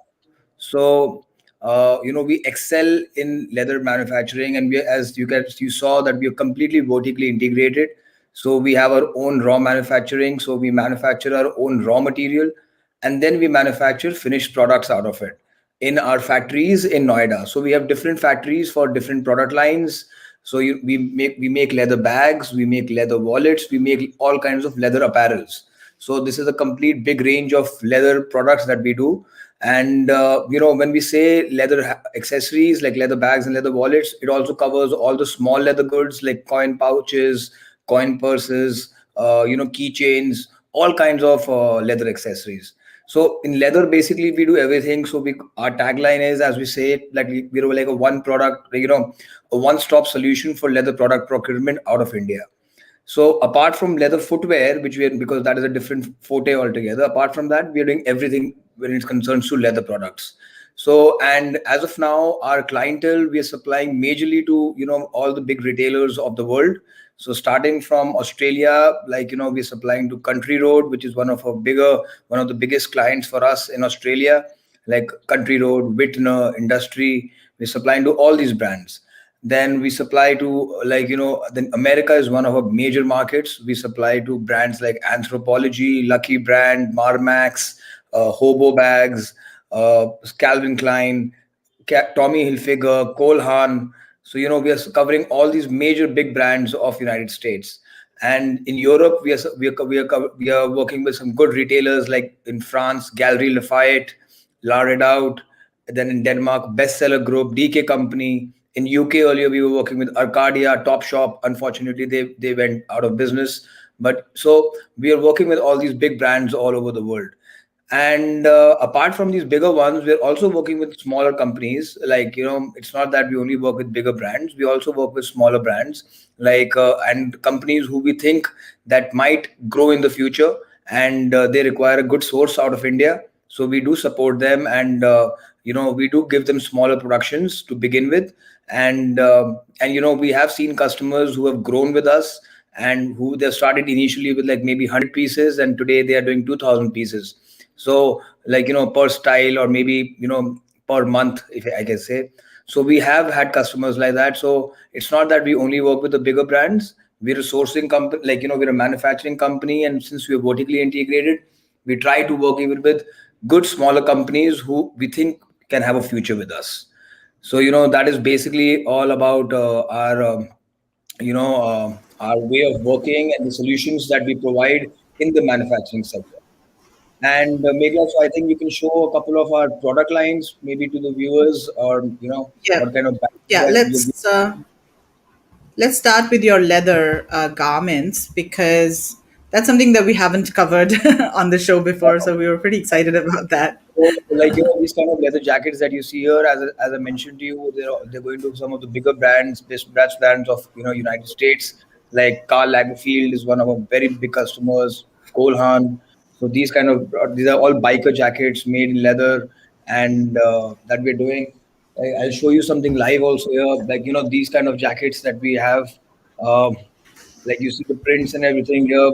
Like these are all tactile prints, and these kind of this jacket is something that we've been selling big numbers to Karl Lagerfeld. Then, like if you more go towards like these kind of washed jackets, like with a more better hand feel and aniline look. So these kind of little detailing of the riveting with nice zippers, and with the nice leather quality, very nice sheen. So these kind of leather garments is what we are doing also big time for Europe and America. So this Yeah, is one of our beautiful. very good product line. A lot of detail in that one. That's gorgeous. So and then the rest, as I gave you the PPT, I think you can share it with everybody. This has a very big range, and then of course, as we mentioned that we also do customized design solutions. So like this is if somebody wants to select it from our catalogs, we are most welcome to make them products. But if somebody has their own inspirational designs, or they would like something, we always can provide them like leather qualities which they can have from us, and then they can make their own designs and just let us know that that they like this quality and they would like to pick it in this product. So we can combine the two and then send them a sample, and that's how business can eventually grow with any of the customers if they want it. So it's Right. not just So there's a question from Bandana. Are the colors as vibrant as they are shown in the document, or can they be made fairly vibrant?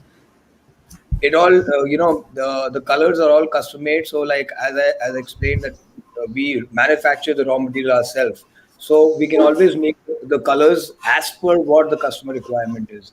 As of now, whatever you see here is what the product is actually like. So if you find it less vibrant, it's all, designing is nothing but perception of mind. So whatever the designer's point of view is, our work is as a manufacturing company to get that into reality. So if you have something like whatever vibrancy you need in the product, we can always get that. If needed, we can always make it happen. As of now, whatever you see here, like are is exactly what it is.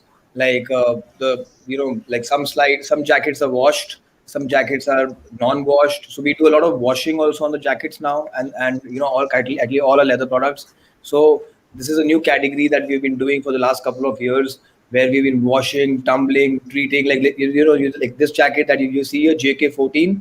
If you see the crumble look, that's the reason, because it has been washed. So it's been washed and then wax sprayed on it. So that is the reason why this crumble look is coming. So this kind of a vintage tumbled look is also doing very well in especially in Europe. So we have been doing this a lot.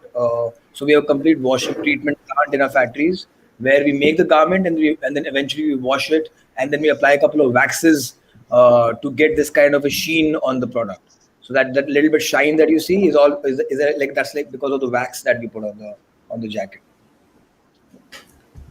Yeah. Right. So And what kind of products are more popular in the U.S. In the U.S. specifically in terms of jackets? You mentioned this crumpled look, but in terms of other types of leathers or colors or styles, anything that stands out?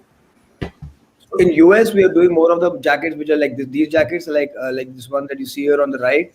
Maybe like Oh jackets like wow!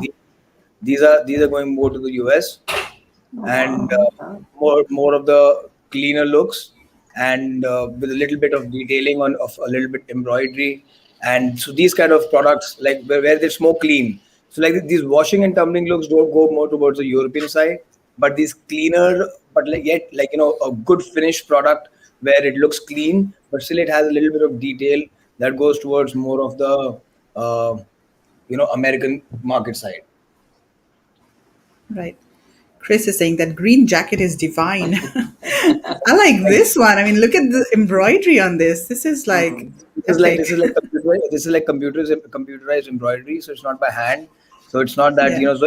so like even if you order like 100 jackets, they'll all be consistent. So key is in manufacturing to be consistent, and India, as a matter of fact, like that's what the world companies keep telling us, that India is not very consistent. But that's why like the second generation, third generations, and everybody is now joined the business, and we're trying to get technology and education and systems as much as in order to get consistency in production. So that is the key that we're trying to work on, and get the technology means getting more machinery, getting more ways of getting the production more systemized. So even if you see here, like all this work that you see here on this black jacket JK17 is all is computerized. So it's not by hand. So you can expect the same production if you order 100 jackets or 1,000 jackets. It will all remain the same. The consistency in the work will all remain the same. That's how we're trying to grow our thing. Same here. So all our jackets have a little bit of detailing. So we work on a lot on the leather qualities, and most of the skins that we use here are mostly from from the Middle East. So what we do is we buy a lot of raw material from the Middle East, because Indian skins do not have that great quality. So we buy imported skins, only the raw, and then we process the raw material in our tanneries in the south. So we keep getting containers to the Chennai port, and from there we process it in our South Indian tannery, and from there we get it to North India. So it's a complete solution that we are trying to provide, wherein because the quality that we need is very good from the Middle East part. The skins are very great for the leather garments. So we use a And lot of Karan, what about sizing? Is there a particular sizing? I mean, sort of like I know ladies, sort of sizing, but it's say like a small, medium, and large, or is it graded sizes? So basically, right now, all the samples that you see here are all in medium. That's the sample Yep. size. But of course, we since working for so many years, we already have the size sets that we know already for European. For every country has a little bit of a different size set. So, America has their own size set. Europe, Denmark, even in the Europe, different countries like Denmark has their own, France has their own, because everybody has their own body types. So the brands design it accordingly. So we have all it in place, so we can always provide that size set if a customer needs it. Sometimes the customer is very, very particular, when I'm talking about the bigger brands like Karl Lagerfeld and Kohlhan, they have their own, they are very particular, so they give us their size set and then we follow it accordingly to that. So if a company is smaller and they don't have a design, like a pattern maker or a person who is able to properly size set their jacket for them or their design for them, we can always help there. We can always give them the right sizing solution if they need it from us, because we work in all the countries. So we will be able to give them that, okay, listen, if you're from United States, Kohlhan does this, so why don't you use this size set? So we can always use that. That's not a problem. We can always provide that. Yeah. Excellent. Yeah. Right. Is there So sort of a variation in the sizes as well? Because one of the issues on Amazon is that especially for apparel, the returns are pretty high because people buy something but it doesn't fit well. So in terms of the variation of products, in the same size, can there be some sort of a variation, like maybe a couple of centimeters up and down? There's normally in leather jackets we have a very, very slight variation of because of maybe around maybe 5 mm. That's Okay. like around, that's the variation that we keep. But because it's a jacket and it's not something that it's not that's where I think we can just say that we are lucky, because if like for t-shirts or for tops where ladies want it very tight fitting, or or men, people, they want a very fitting product, that happens more in that product line. But when it comes to jacket, half an mm here and there, if it happens, nobody has a problem, because it's a jacket. At the end of the day, you have to wear it over something. So everybody normally is Right. they all know about it, that this much variation, they don't even count it. But yes, more than that, we don't, our quality systems will not allow it, and because after, otherwise it'll go out of tolerance. So normally we do not have any issues as such when it comes to leather garment sizing, because once it's set, and with the half an mm plus minus, because variations, it sells. That's not a problem. Nobody has ever given us a return, because a lot of our customers are selling online even today. So we have not had we have not heard them complaining to us or coming us with any feedback about sizing. We set all the sizes very particularly during the pre-production sample stage, where we get it approved from the customer, and once they approve is and then we keep the tolerance level and we make the production accordingly. So that's not a problem, because a lot of our customers today are selling online. Actually, a lot of them, actually all of them, actually, as a matter of fact, with COVID, a lot of Yeah. it further increased a lot. So now, Yeah, there's been a big shift. yes, true. So when it's a big shift, so now what happens is, now whatever you see, like now it's more less touch and feel, it's more look and buy. So when that happens, when you're touching and feeling, it becomes lesser, and you're looking and buying becomes more. Design plays a very important role. So we have a complete design solution here in India, where we have a big design team who are qualified designers from the best institutes like National Institute of Fashion Technology and FDDI. These are two big fashion institutes of India. So we hire a lot of good designers from there, and we have a big team of designers who keep designing new collections every week, and we keep setting it. So once a customer joins us, or even if they send us an inquiry and they become a part of our customer base, so we keep sending them designs. So this is one of our design catalog that you're showing right now. So we keep updating, adding new styles, new inspirations, new techniques, new developments to our existing catalogs, and we keep sending inspirations, so that the customer Right. should keep looking and knowing what's happening, and then they can buy whatever. So Right. that's And this catalog is 166 pages, so I there's a lot of didn't product to know. choose. I didn't know there was that many leather jacket designs, to be honest. Yeah, absolutely. It's amazing. Amazing. Yeah. So Yeah. as I told you, if anybody is just interested, if they want to source where they feel that I have a product, I have a good brand, and my branding is doing well, and now I would like to add a product line like leather garments if they're into tops or any other product in fashion. And so, like, as we said, they just have to contact us. We can take care of everything for them. Like if somebody is already doing something in the fashion industry, not related to leather, but anything, but they have a brand that they've established well, online or offline, and they would like to start off with leather jackets, then we can provide them the complete end-to-end solution. They just have to think of the thought of sourcing a jacket. That's all.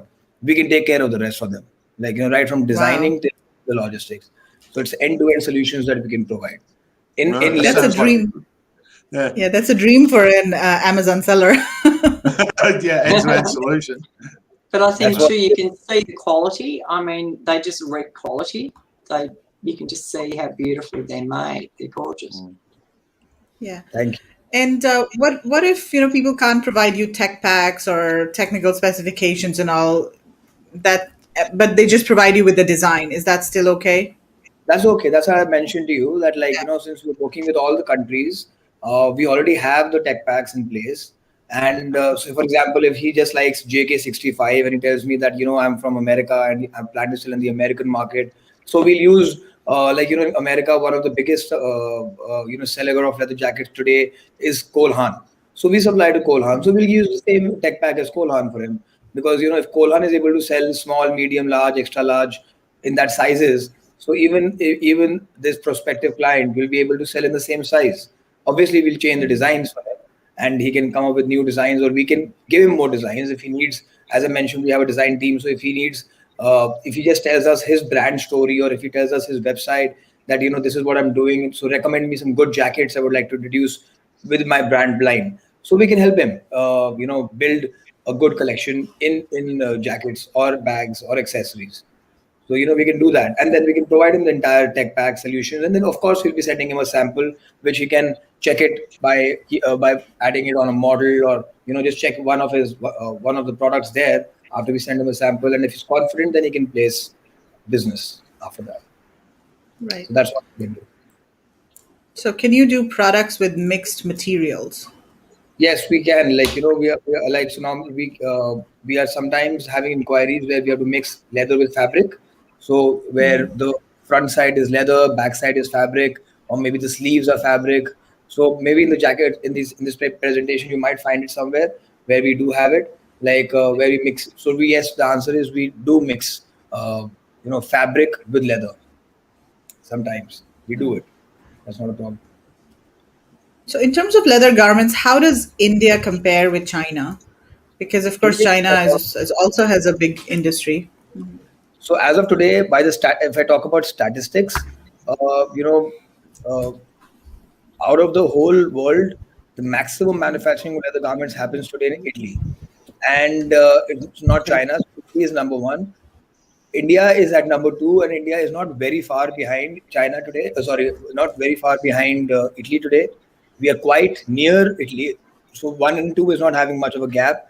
Then at number three comes China, and then at number four comes Pakistan. So this is basically, so we are already ahead of China in terms of leather garments, not leather bags. In leather garments, yes, we are ahead, and like, we are very close to Italy. So in a very few, in like a few years, maybe now from now, we will be number one. So yes, India is right now getting to be the number one destination when it comes to leather garment sourcing, and for the world, because the reason being that, firstly, of course, the costing wise, we are much more efficient as compared to Italy, and when you compare to China, the raw material wise, we are much better, in terms of sourcing. We are able to source much better, and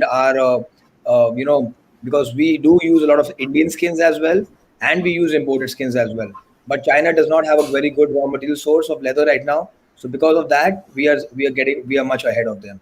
So these are the major two reasons that India is becoming a best destination for leather garments. Because of the raw material availability and the prices and the competitive pricing.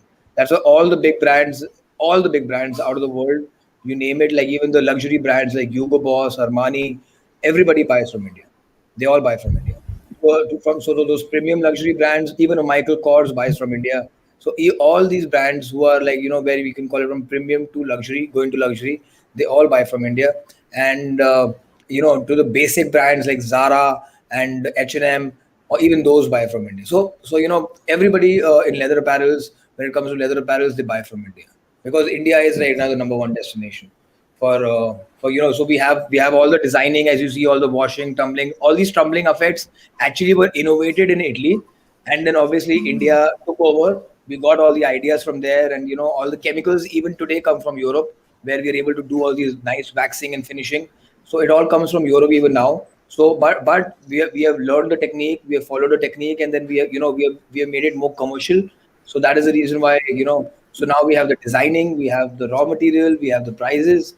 That makes India the best destination when it comes to leather garment sourcing for the world. Wow. And Karen, having your own tannery that helps you control your quality with the hides and the raw material that you pick. So you can control your raw material quality right from the beginning. Exactly. Yeah. So it's not only about raw material. So of course, that raw material quality, there are, having our own tannery has a lot of benefits. Number one is that we can control the quality, as you mentioned, sir, that we can control it right from the raw material stage in terms of the consistency, as I keep mentioning, where we are able to control it, because, leather is a subjective product. So it requires a lot of, systemization to control the consistency when it comes to product. Now that is number one. So quality consistency is number one. Number two, we have to control the chemical standards, where we have to take the REACH standards in terms of a lot of chemicals that are used. So we have to ensure that no hazardous chemicals are used in the leathers while it is made, because all the American and European, they have their standards, which is called REACH, and which is like a chemical compliancy, that we have to ensure that no extra chrome 6 chrome is one of the chemicals that are used in the leather. So chrome 6 can be hazardous to the health. So in case it is not made properly, the leather jackets might have chrome 6. So that is something that we have to ensure, and that is also ensured in the manufacturing stage only, so that we can pass the tests eventually. So that is so the chemical compliance is the second part that is taken care of when we are in having our own tannery. And number three is that the production delivery. Since it is our own tannery, we're able to control the deliveries in terms of when the leather is being made and when it is being shipped to our product manufacturing units to make the production in time. So the major reason that India or as any factory can get delayed is only if the supply is not on time. So if you're having your own raw material sourcing, so the supply, we're able to control the delivery time of the supply chain. So these are the three major advantages: quality, delivery, and chemical compliance that we're able to ensure. And also, like Right.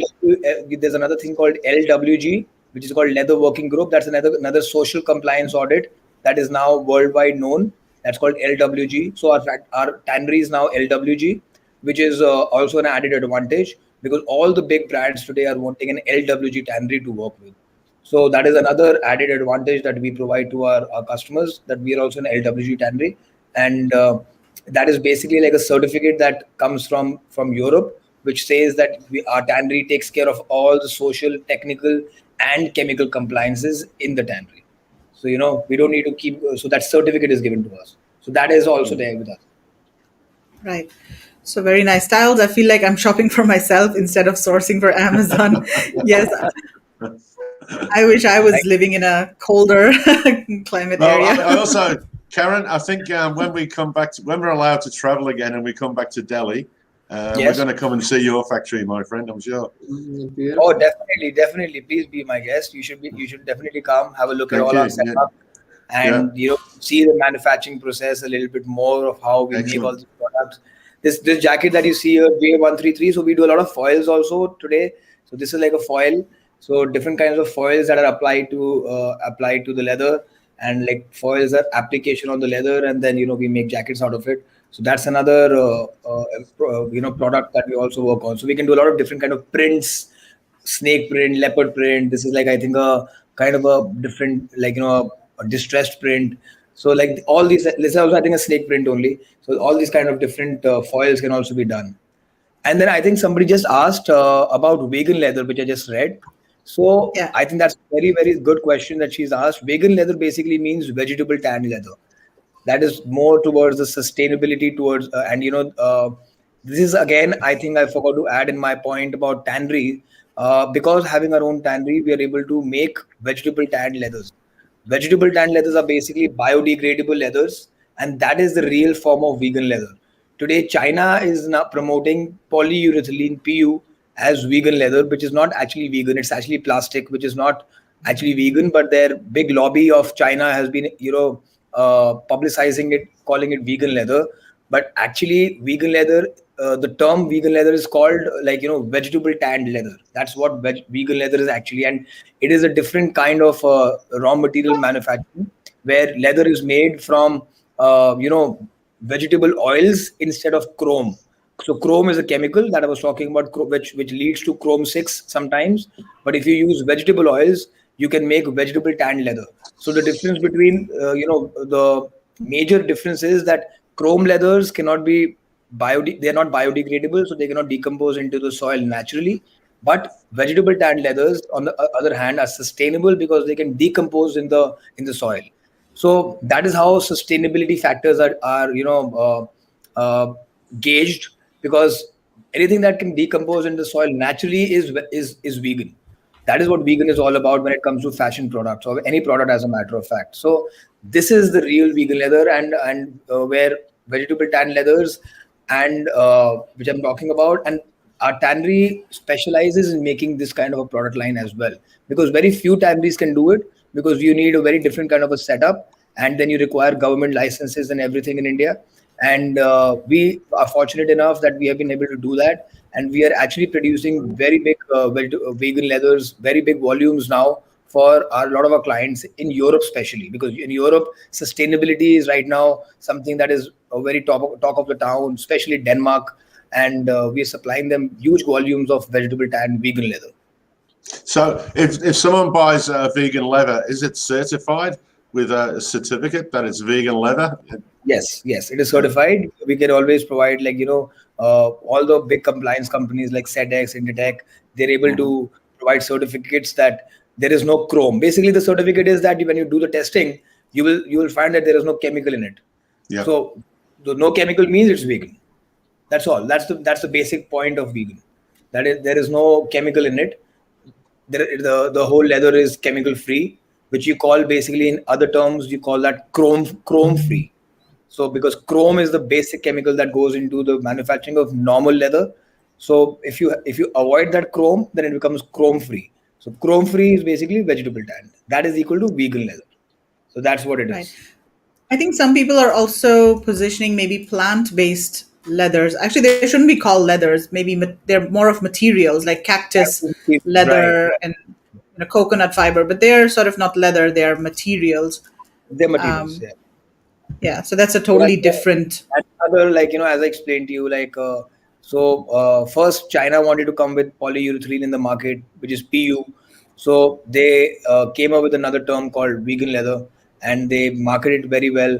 And people today think that vegan leather is basically a kind of a different. Maybe some people call it vegetarian leather. So it's all about perception, that how you create in the market, and that's what it is now. Similarly, that was years back.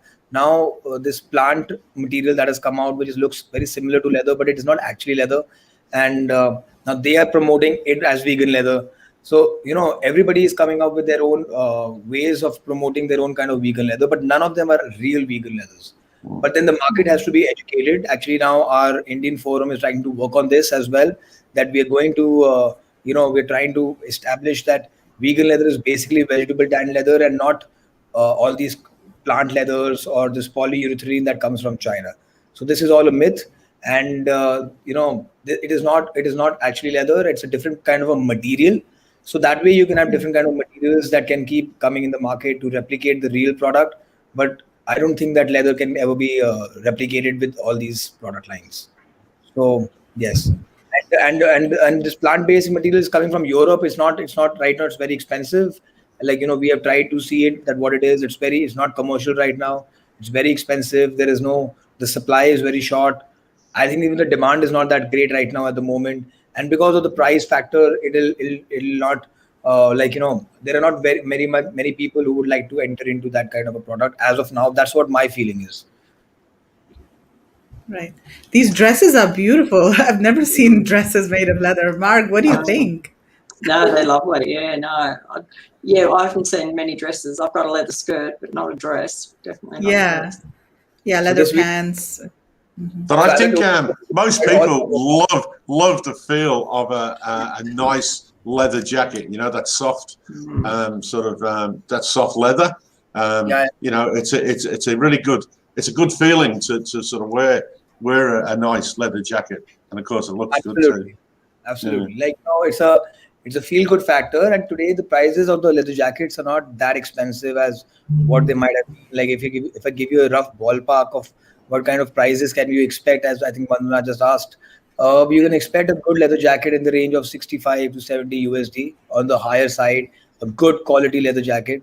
And if you're selling it online, you can like if the customer is selling it online, I think you can just sell it at double, maybe, and so you can buy at 70, sell at 140. That is another model that people can be working on. A lot of people are actually working on that model with us, where it's still much better than what the retailers are selling it today. Mm. So Mm. because the retailers are selling it mostly at 199, apart from TJ Maxx, which also works on a double concept because of the business model that they work on.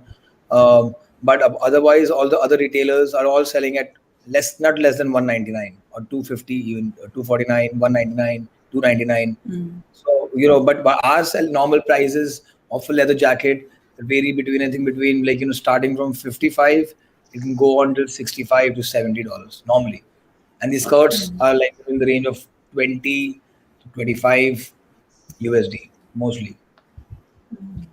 And dresses can be a little expensive because dress code has a lot of leather involved, so they can be in the range of 75 to 80.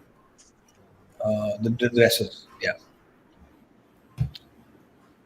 Yeah, these designs are gorgeous. So like basically, as I Really mentioned, so innovative. to you, so like all kinds of apparels, anything from jackets to trousers to skirts to dresses to tops, all kinds of things can be made out of leather today. And people, obviously, the maximum product line that sells in leather is jackets, but then we do have productions running in all these different product lines as well. Yeah, gorgeous. So let's also take a look at, we can keep going. I'm just Yeah, enjoying looking at all the designs, but let's also look at some of the others that you had handbags. sent. So, yeah, Yes. handbags. So, you had So like mentioned so basically, chrome as I free. mentioned, yeah. So like this is one of our so our one two factories of us only produces leather garments. So we have different factories in Noida area. So like two factories are only producing apparels. Then now another factory of ours produces. I think what now you're showing is like this is like our handbags. So in handbags we have different categories. So like these are all vegetable tan chrome free handbags with a little bit of washing that we have done. So this is a complete category that we're doing. Like this is, I think, so on the bags we have done foiling, like a reptile foil, like a mild foil that we've done, and then we've washed the bags. So this is yeah. So you can go down. This is like a first foil category. This is foil in brown. So this is all like a heavy like a nice large weave with riveting. And so for bags, is the leather sourced from within India or is that also imported? All okay for okay. So raw material for bags, normally we use Indian raw material because India has a very good availability of cow leather. Cow and buffalo in Okay. India is good, and bags we use normally cow leather, buff leather, goat leather. So for these leathers, India has a good supply chain. Only in garments, when the sheep has a little bit of a problem. Sheep in India is not that great. Like we do have it, we do use it, but also we import it. So yeah, but for cow, buffalo, we are using a lot of Indian skins.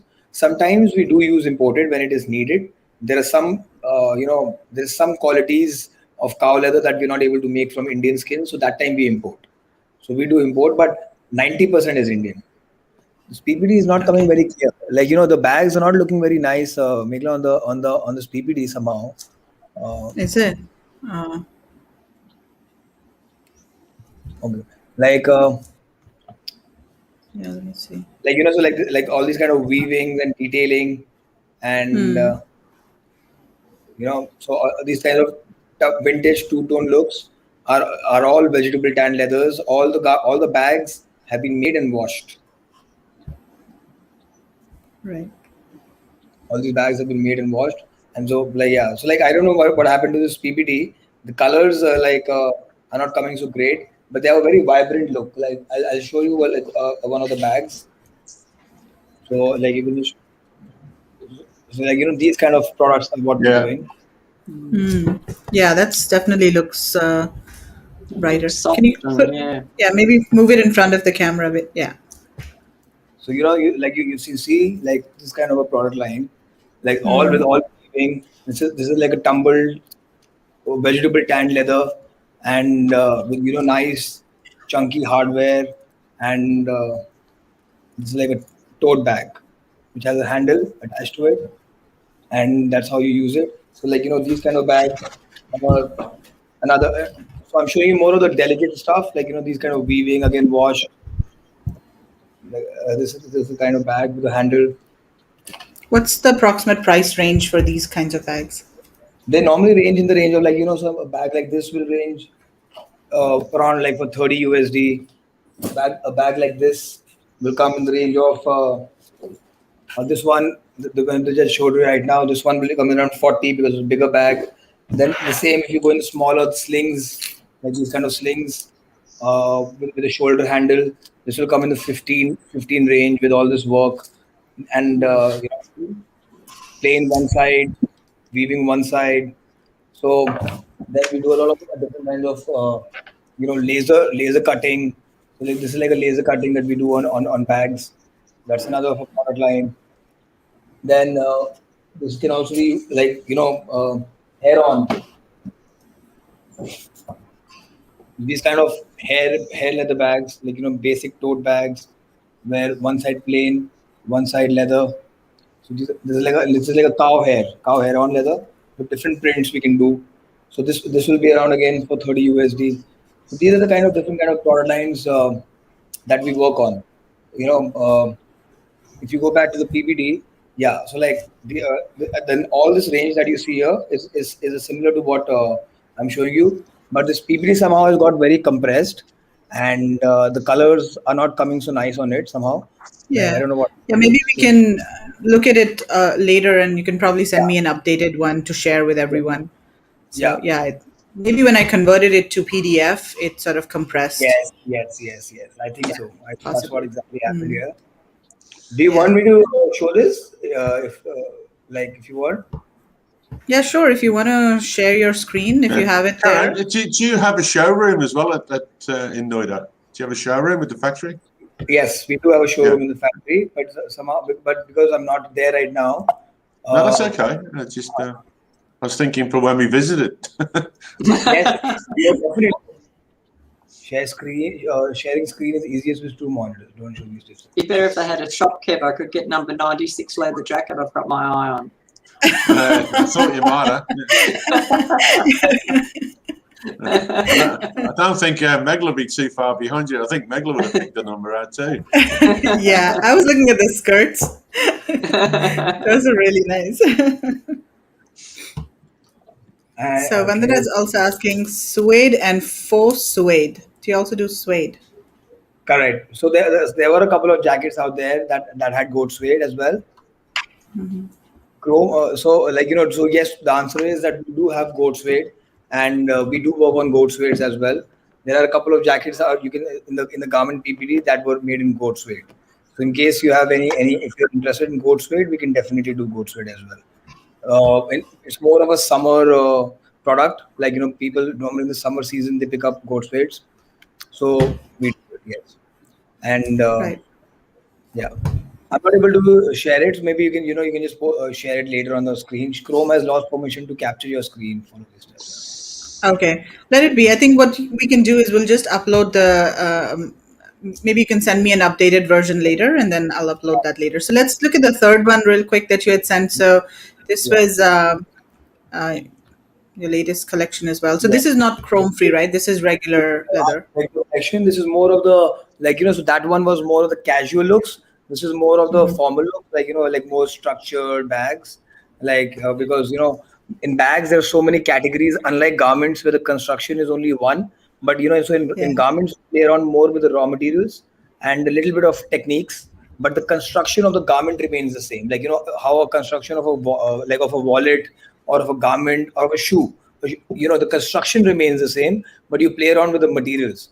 However, in bags, you can play around with the constructions. So you see, every bag has a different construction altogether. The like the slide one had a smaller construction. This has a bigger construction. So, and they're all structured bags. Now this is a hobo. We have so many shapes in bags that you can work on. Shapes and Right. sizes. Like, now this is another one. Now, if I just increase the size by 2 centimeter, we'll have another size. So here in bags, there are infinite ways of making shapes. So that's where the designers can keep innovating and keep coming up with newer designs and more designs and more designs. There is no end to this, Yeah.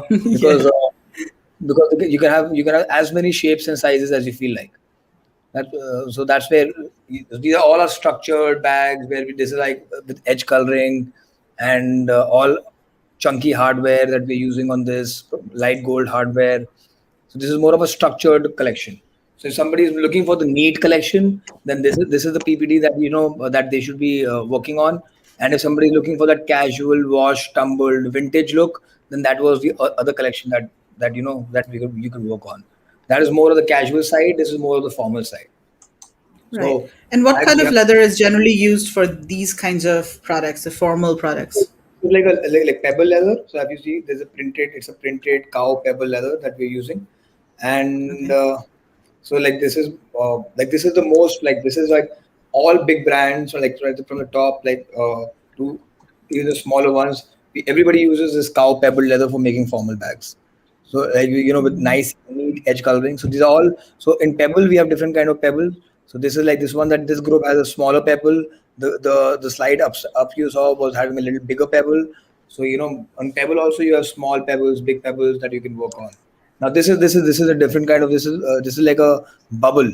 So this is like made in New Zealand skins. So you see the grain pattern. It's much bigger as compared to the ones that you saw above. So this is a different kind of a print that we're doing, and it's not a print actually. It's actually like natural. This is naturally from the skin.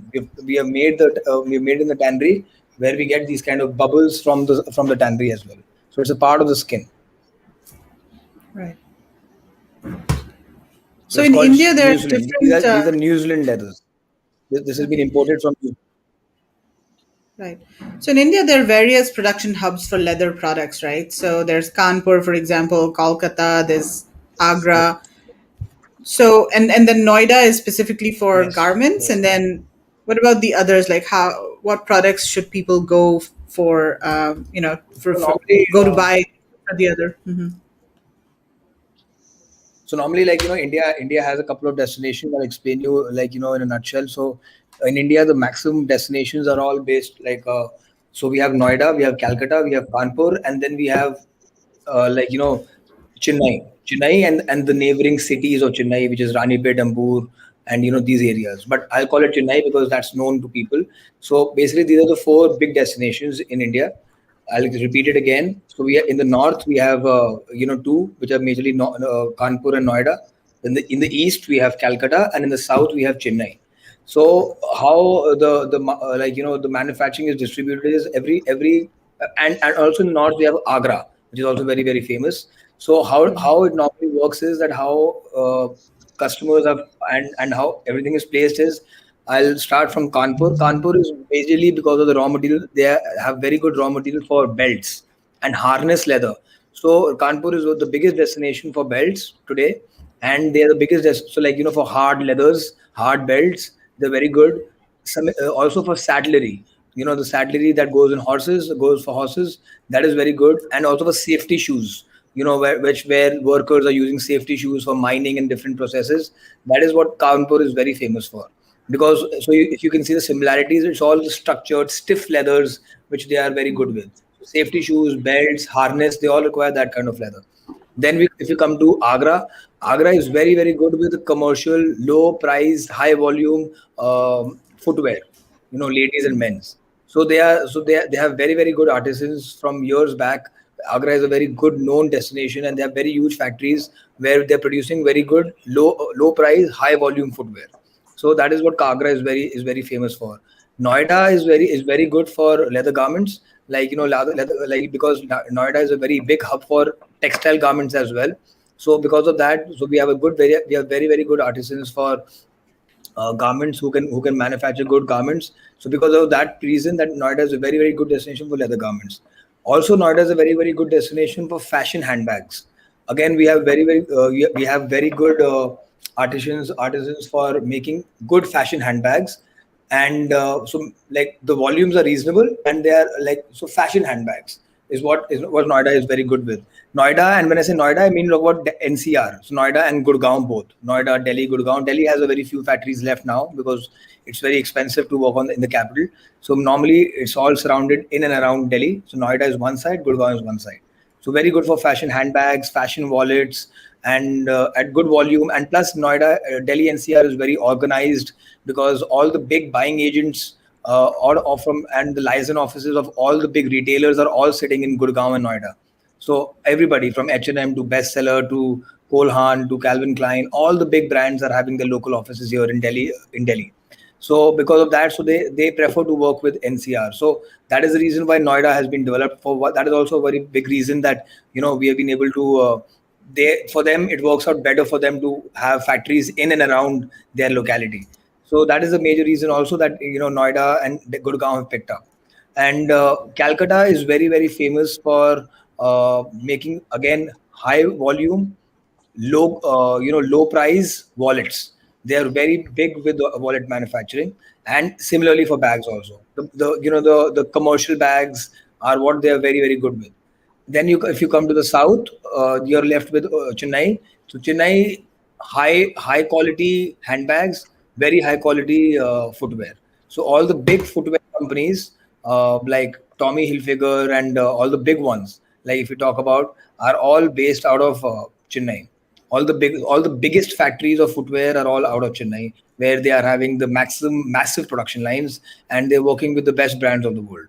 So Chennai is the best destination for a brand who wants to produce, who is a big brand and who would like to produce big volume and very good quality.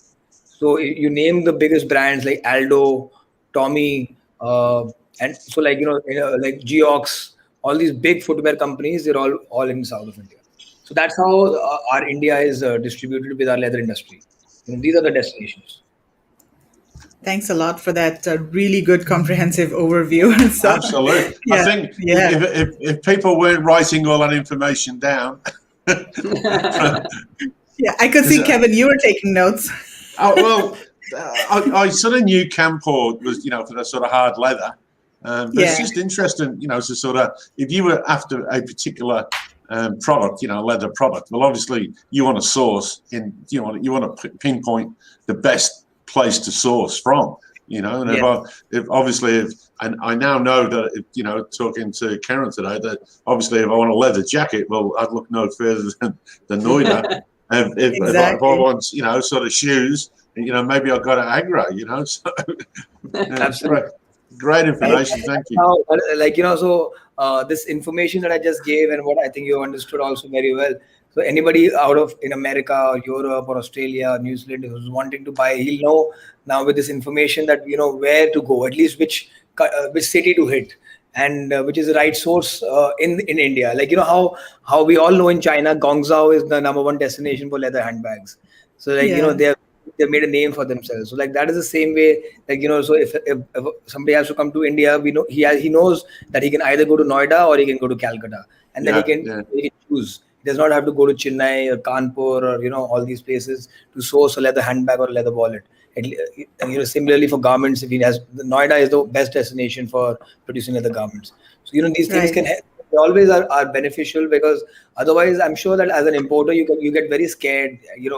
Like when you have to buy something out of another country, it gets really, you're putting in time, resources, energy, and then you don't get the right product. It's very disappointing. So I understand that part. So I'm hoping that Absolutely. you guys are going to be helping all these companies to get the right source from our Indian country. Absolutely. Yeah, that's one of our main objectives. I mean, to Yep. educate people on what products are available from India, and what are the competitive strengths of India against other countries, specifically China, and also, where the right places in India to source different types of products. So maybe, Margaret, we can turn Karan's little overview into a Monday Musings post in the Facebook group. Right? Very right. So we've got a couple of questions here. Are the formal bags more expensive or same price of the casual styles? Price-wise, they're similar. It's not that formal is more expensive than casual. It all depends on the construction of the bag, and it also depends on the raw material that we use. But the price-wise, they're normally similar prices. It's not. It's only that the manufacturing is different in terms of how we have to process the manufacturing and in terms of the raw materials we use. But otherwise, pricing is almost similar. It's not that this is more expensive, this is less expensive. It's not like that. Right. So Varun is here. Hi, Varun. How's it going? Varun is a good friend of India sourcing. So Varun asks, do you do fashion handbags? So I guess, I mean, the ones that you're showing. Yeah. These are all fashion handbags. All the styles that you see are all fashion handbags with different work. So like this is another kind of a detail that we have done on the bags and shipped a big volume in this kind of detailing to America. I think this was a inspiration from some of the very luxurious brands, Bottega Veneta or somebody, they wanted to make it very similar to that. I think these styles. So yes, we do fashion handbags. We do a lot of fashion handbags. We are actually the destination for fashion handbags and wallets in the country. Yeah. Absolutely. I think your designs are just absolutely amazing. Beautiful. Yeah, Vandana Singh, beautiful products. Yeah, Vandana, maybe leather products is what you can decide on sourcing, Vandana. Vandana is a budding Amazon seller. Oh, okay, very nice. From US then? Yeah, Vandana is from the US. I think she's from Canada. Oh, she's from Canada? Yeah, okay. I think so, yeah. North America. Let us know, Vandana. I'm sure it's North America. Awesome. Really, really nice products. Vandana saying haha. Cool. Anything else, Kevin? Do you have any more questions from Karan? Oh, I think Karan is sort of, wow. I mean, yeah, you've blown us away. Yeah, I mean, gee. No, that was a great presentation, and you're a wealth of information as far as leather products, that's for sure. I'd just like to say thank you for the presentation today, and like the video showing the factory. I mean, the factory looks magnificent. With sort of, we did see a factory in India but some of the machines look sort of quite old, whereas yours looks real sort of modern, high tech. And we, I can see that straight away, and you can see the quality of your products there is fantastic. Love it. Thank you so much. I'd love to come and visit anyway. I'd love to come and visit the factory when I get an opportunity. For sure. Definitely. You should. Yeah. You should. We will. And well, it looks like the run's going to become the biggest sourcing sourcing hub for the world. And that is our target, that we all, at your India Sourcing Show, and we all manufacturing companies, we all have to work really hard to make things happen and make India the biggest destination for all kind of products, not only leather, but I feel for all kind of product lines from, for the global world. And we are definitely, working towards that. And I hope that we will reach there someday soon, and try to grow the total volume of business from India should definitely grow for the global world. Yeah. I definitely believe in that. Yeah, we are sure of that. And that's why we have been continuing our show for a year now. We're going to be completing a year of this Virtual India Sourcing Show. So tirelessly, we've been doing this since April 2020. We definitely believe in that. And we can see things changing as well. Like, I've been in the sourcing industry for almost 20 years. I started working in India in 2000 and was visiting factories at that time. So the changes that I see from then to now, they're like huge, significant changes. And even now we see companies, investing a lot in processes and trying to improve their products and being competitive in certain categories. Of course, in certain categories, I think China is definitely way ahead of India, like plastics or silicon or mass produced kind of products. But there's so many others that India definitely has a huge advantage in, and we strongly believe in that. And one of the things that we realized working with specifically Amazon sellers was there's not a lot of information out there about what India can produce and what sort of benefits are there. And also, it's very difficult to find quality suppliers. That's a Yeah. complaint that we often get from our community, and that's why we started doing Virtual India Sourcing Show, because we Right. couldn't take people to India. So we thought, okay, let's bring suppliers to to our community if we can't go there. Yeah. And So let's Karan, take each month that we sort of bring suppliers to the Viz show, I think people are just generally blown away. Yeah. You know that they sort of realise that those products can be made in India, and how India does go about the unique way that a lot of products are handmade and not with a machine. And a lot of Indian products, as we keep saying, have got a really special story or backstory, how the products evolved, or the economical sort of benefits to villages, to families, how it all sort of comes together, and it's unique for India, and we love to show those stories, don't we, Megla? Yeah, Definitely. absolutely. And Kevin, especially, he goes out and finds suppliers for the Viz show. So he's sort of got connections now in India. Sitting in Australia, he's got all his connections in India now. Yeah. India is very good with a lot of craftsmanship, like Yeah. good with a lot of craftsmanship, like these kind of details. When I'm talking about the weaving part, all these things cannot be made in other parts of the world. Like this is something very, very Indian. Like Yes. this kind of work, and when I'm talking about this tumbling, washing, treatments, all these artistic work in volume. Now we're talking about in volume. I'm not talking about small quantities also, even in volume, because a lot of big retailers are now wanting all this work, not because big retailers only work in volume. So now earlier back in the days, maybe India was not a volume producing country, but now we are able to with the new technologies and modernization that we have done, we're able to get this artistic culture and join volume together and combine the two. So now we're able to make artistic plus volume together.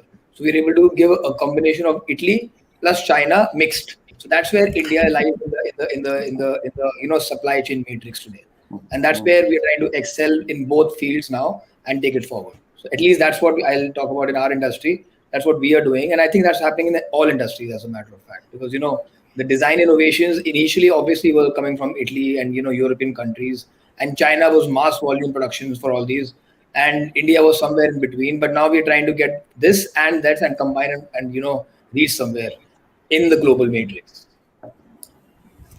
Right. So Vandana is born in India, from US, living in Canada, and got to go. It's pretty late for you out there, Vandana. Thanks for sticking around until the end. Yeah. Good to see you. Okay, and Varun says, let's connect offline. Nice collection. We'll take your number from Megla. Yeah, and definitely. Varun is, you should definitely connect with Varun. He's another very well-connected person. It's all Okay, about we've got one more connections. question. We've got one more question, then we can wrap up over here. So how long does eco-friendly leather last? And is it as durable? So I guess when they say eco-friendly leather, they mean chrome-free. Leather can last till the time you want it to last. It is as till the time you don't decompose it into the soil, it can last till then. Unlike, it will not break, it will not tear, nothing will happen to it. It's a very strong, durable, raw material, and that is the best part about eco-friendly leathers. And now and at today's time, they're not even expensive. So that is something which is adding up to the whole thing, and that's why the whole world is going towards eco-friendly, chrome-free, sustainable leathers, because now it's now with tanneries like us, we made it very, very commercial, and also at the same time we are giving whatever it needs in terms of durability to the product line and making it last as long as it could. So if you're talking about only the raw material part, it is very, very durable. So don't need to you can be very, very well assured about that part. Okay, fantastic. Well, Karan, thank you so much for your time today, for sharing all of this information, not only Lots about of your products information. and company, but the industry in general. That was absolutely awesome. And yeah, I mean, whenever you have time, if you want to, participate in any of the discussions in the Facebook group, please feel free to do so. Share your information with buyers in the group as well. That is most welcome. Definitely. Absolutely. So guys, Thank you. definitely get in touch with Karan if you are interested in sourcing leather products. That's his email address right on your screen. Thank you so much, everybody. And Thank it you, Karen. Thank you. This is a very nice, innovative way of, presenting the company and trying to promote India as a country for sourcing. And I think it's a great initiative from the entire team of Virtual India Sourcing Show. And thank you so much for having me here. And it was great talking to you all. Pleasure. Yeah, Absolute thank pleasure. you. Thank you. Thanks. Take care. Thank you, Bye. Karen. Bye. Take care. Bye-bye. Bye-bye. Thank you. Wow. Yeah. Unreal products. Yeah. Yeah, really good products. The design and all, I mean, all of the products were really well designed. I think that's something I've that never really seen stood leather out. jackets like that. They're just Yeah. unreal. And dresses and skirts Yeah. and everything. I think one of the reasons maybe, Noida and Delhi has kind of become this leather hub, and specifically for fashion leather products, is because there are a lot of design institutes in Delhi. So the National Yes, Institute of Fashion Technology that he mentioned, that's one of the leading fashion design institutes or colleges in India, and that's based in Delhi. There are a couple of others too. So maybe there are a lot of, designers coming out or studying in Delhi and surrounding regions. And so that's why they are coming and working in these factories. And I mean, So, they work for every big brand just about in the world. Was there a brand you didn't mention? So yeah. I think, they're working on every design that's out there. I mean, so like, it's amazing how many big companies they're working for. It's amazing. Exactly. It's I a was going to pleasure. ask him, like, are you sure you're going to be able to work with us small Amazon sellers? But yeah, Yeah, no, but no. Well, they seem to be happy to do 100 garments, which is pretty good.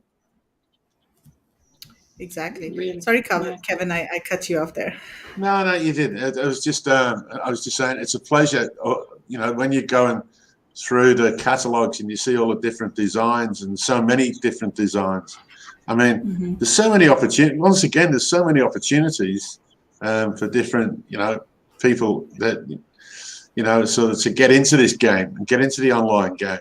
And each month and each, different factory that we sort of come across, and they're all so unique in their own ability, their own design studios. Nothing is ever the same. We keep saying this, but nothing is ever the same. And I've travelled, sort of Vietnam, China, and looked at stuff, and a lot of stuff. You walk through and go, oh, we just looked at the same. Yeah. I mean, there's an old saying, like same, but same, but different. But all the stuff that we seem to see through India, it's not the same, and it's definitely different. Definitely.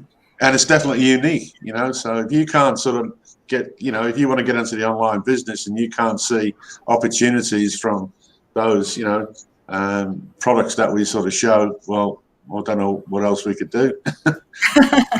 Yeah, and I think with leather garments, like specifically leather jackets, because a lot of Amazon sellers, they don't want to do apparel because the return rates are high because of sizing issues and all. But what Karan said about leather jackets, sizing is not that big of an issue for leather jackets as such.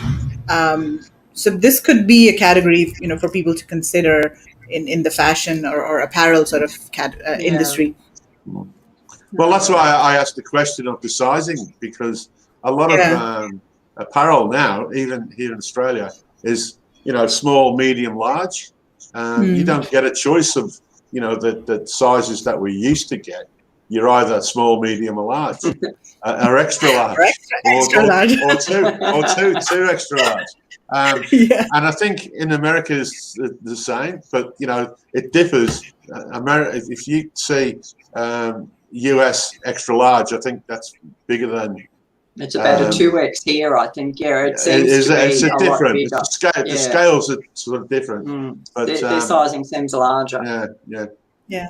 But I think the advantage of working with a company like Current's company is that they've worked with all Yes, so they types of know. buyers, and they know all the sizing and all, so you don't have to worry about that. Specifically, tech packs, I think that's something that a lot of Amazon sellers don't know how to put together, and it's Yeah. complicated. But if you work with a company like theirs that has a design team, they have all the tech packs, Yeah. you don't need to worry about all of that. So, yeah.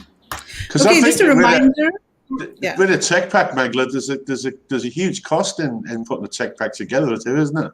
It's not a simple. It's not a simple sort of thing that you put on a A4 fool's cap paper and say this is what I want. It's a dedicated list of how to make everything. Leather gold pens. There you go. Yeah. Wow. Yeah. With straps. Yeah. Straps, yeah. Private label product idea, Kevin. Excellent. All right. I'll bear that Okay, in guys, mind. reminder that all of the catalogs that you saw, of companies that we featured today and also companies that we featured in the past can be found in this Google folder. So if you type this URL into your browser, bit.ly/vis-all, you'll be able to find all of the catalogs and contact the companies directly, and just tell them that you saw them on Vis. And Bill and Mary have joined us. Yes, you are very late to the party. Wow, The party's you are. over. You can go back and But- watch the replay. Yes, and I think Bill was interested in leather products. The last time we featured a leather supplier, I think he commented that he was interested in those products. So, Bill, you should watch the replay. And there was this really nice leather garment supplier that we featured. You should definitely watch that interview. I'm sure you'll really like those products if you are looking at sourcing leather products. Okay, awesome. So that's a wrap for us now. Let's sign off. And we haven't broken any records today, 2.5 hours. So, we'll be back next month. And next month is our 12th show that we're doing. So it's our anniversary. Yes, our anniversary. So we are going to be doing something special for the next show. So just, guys, stay tuned and look for announcements in the Facebook group. And we'll be seeing you next month. Thank you, everybody. Thanks, everyone. All right. Bye. Thanks, everyone. Bye.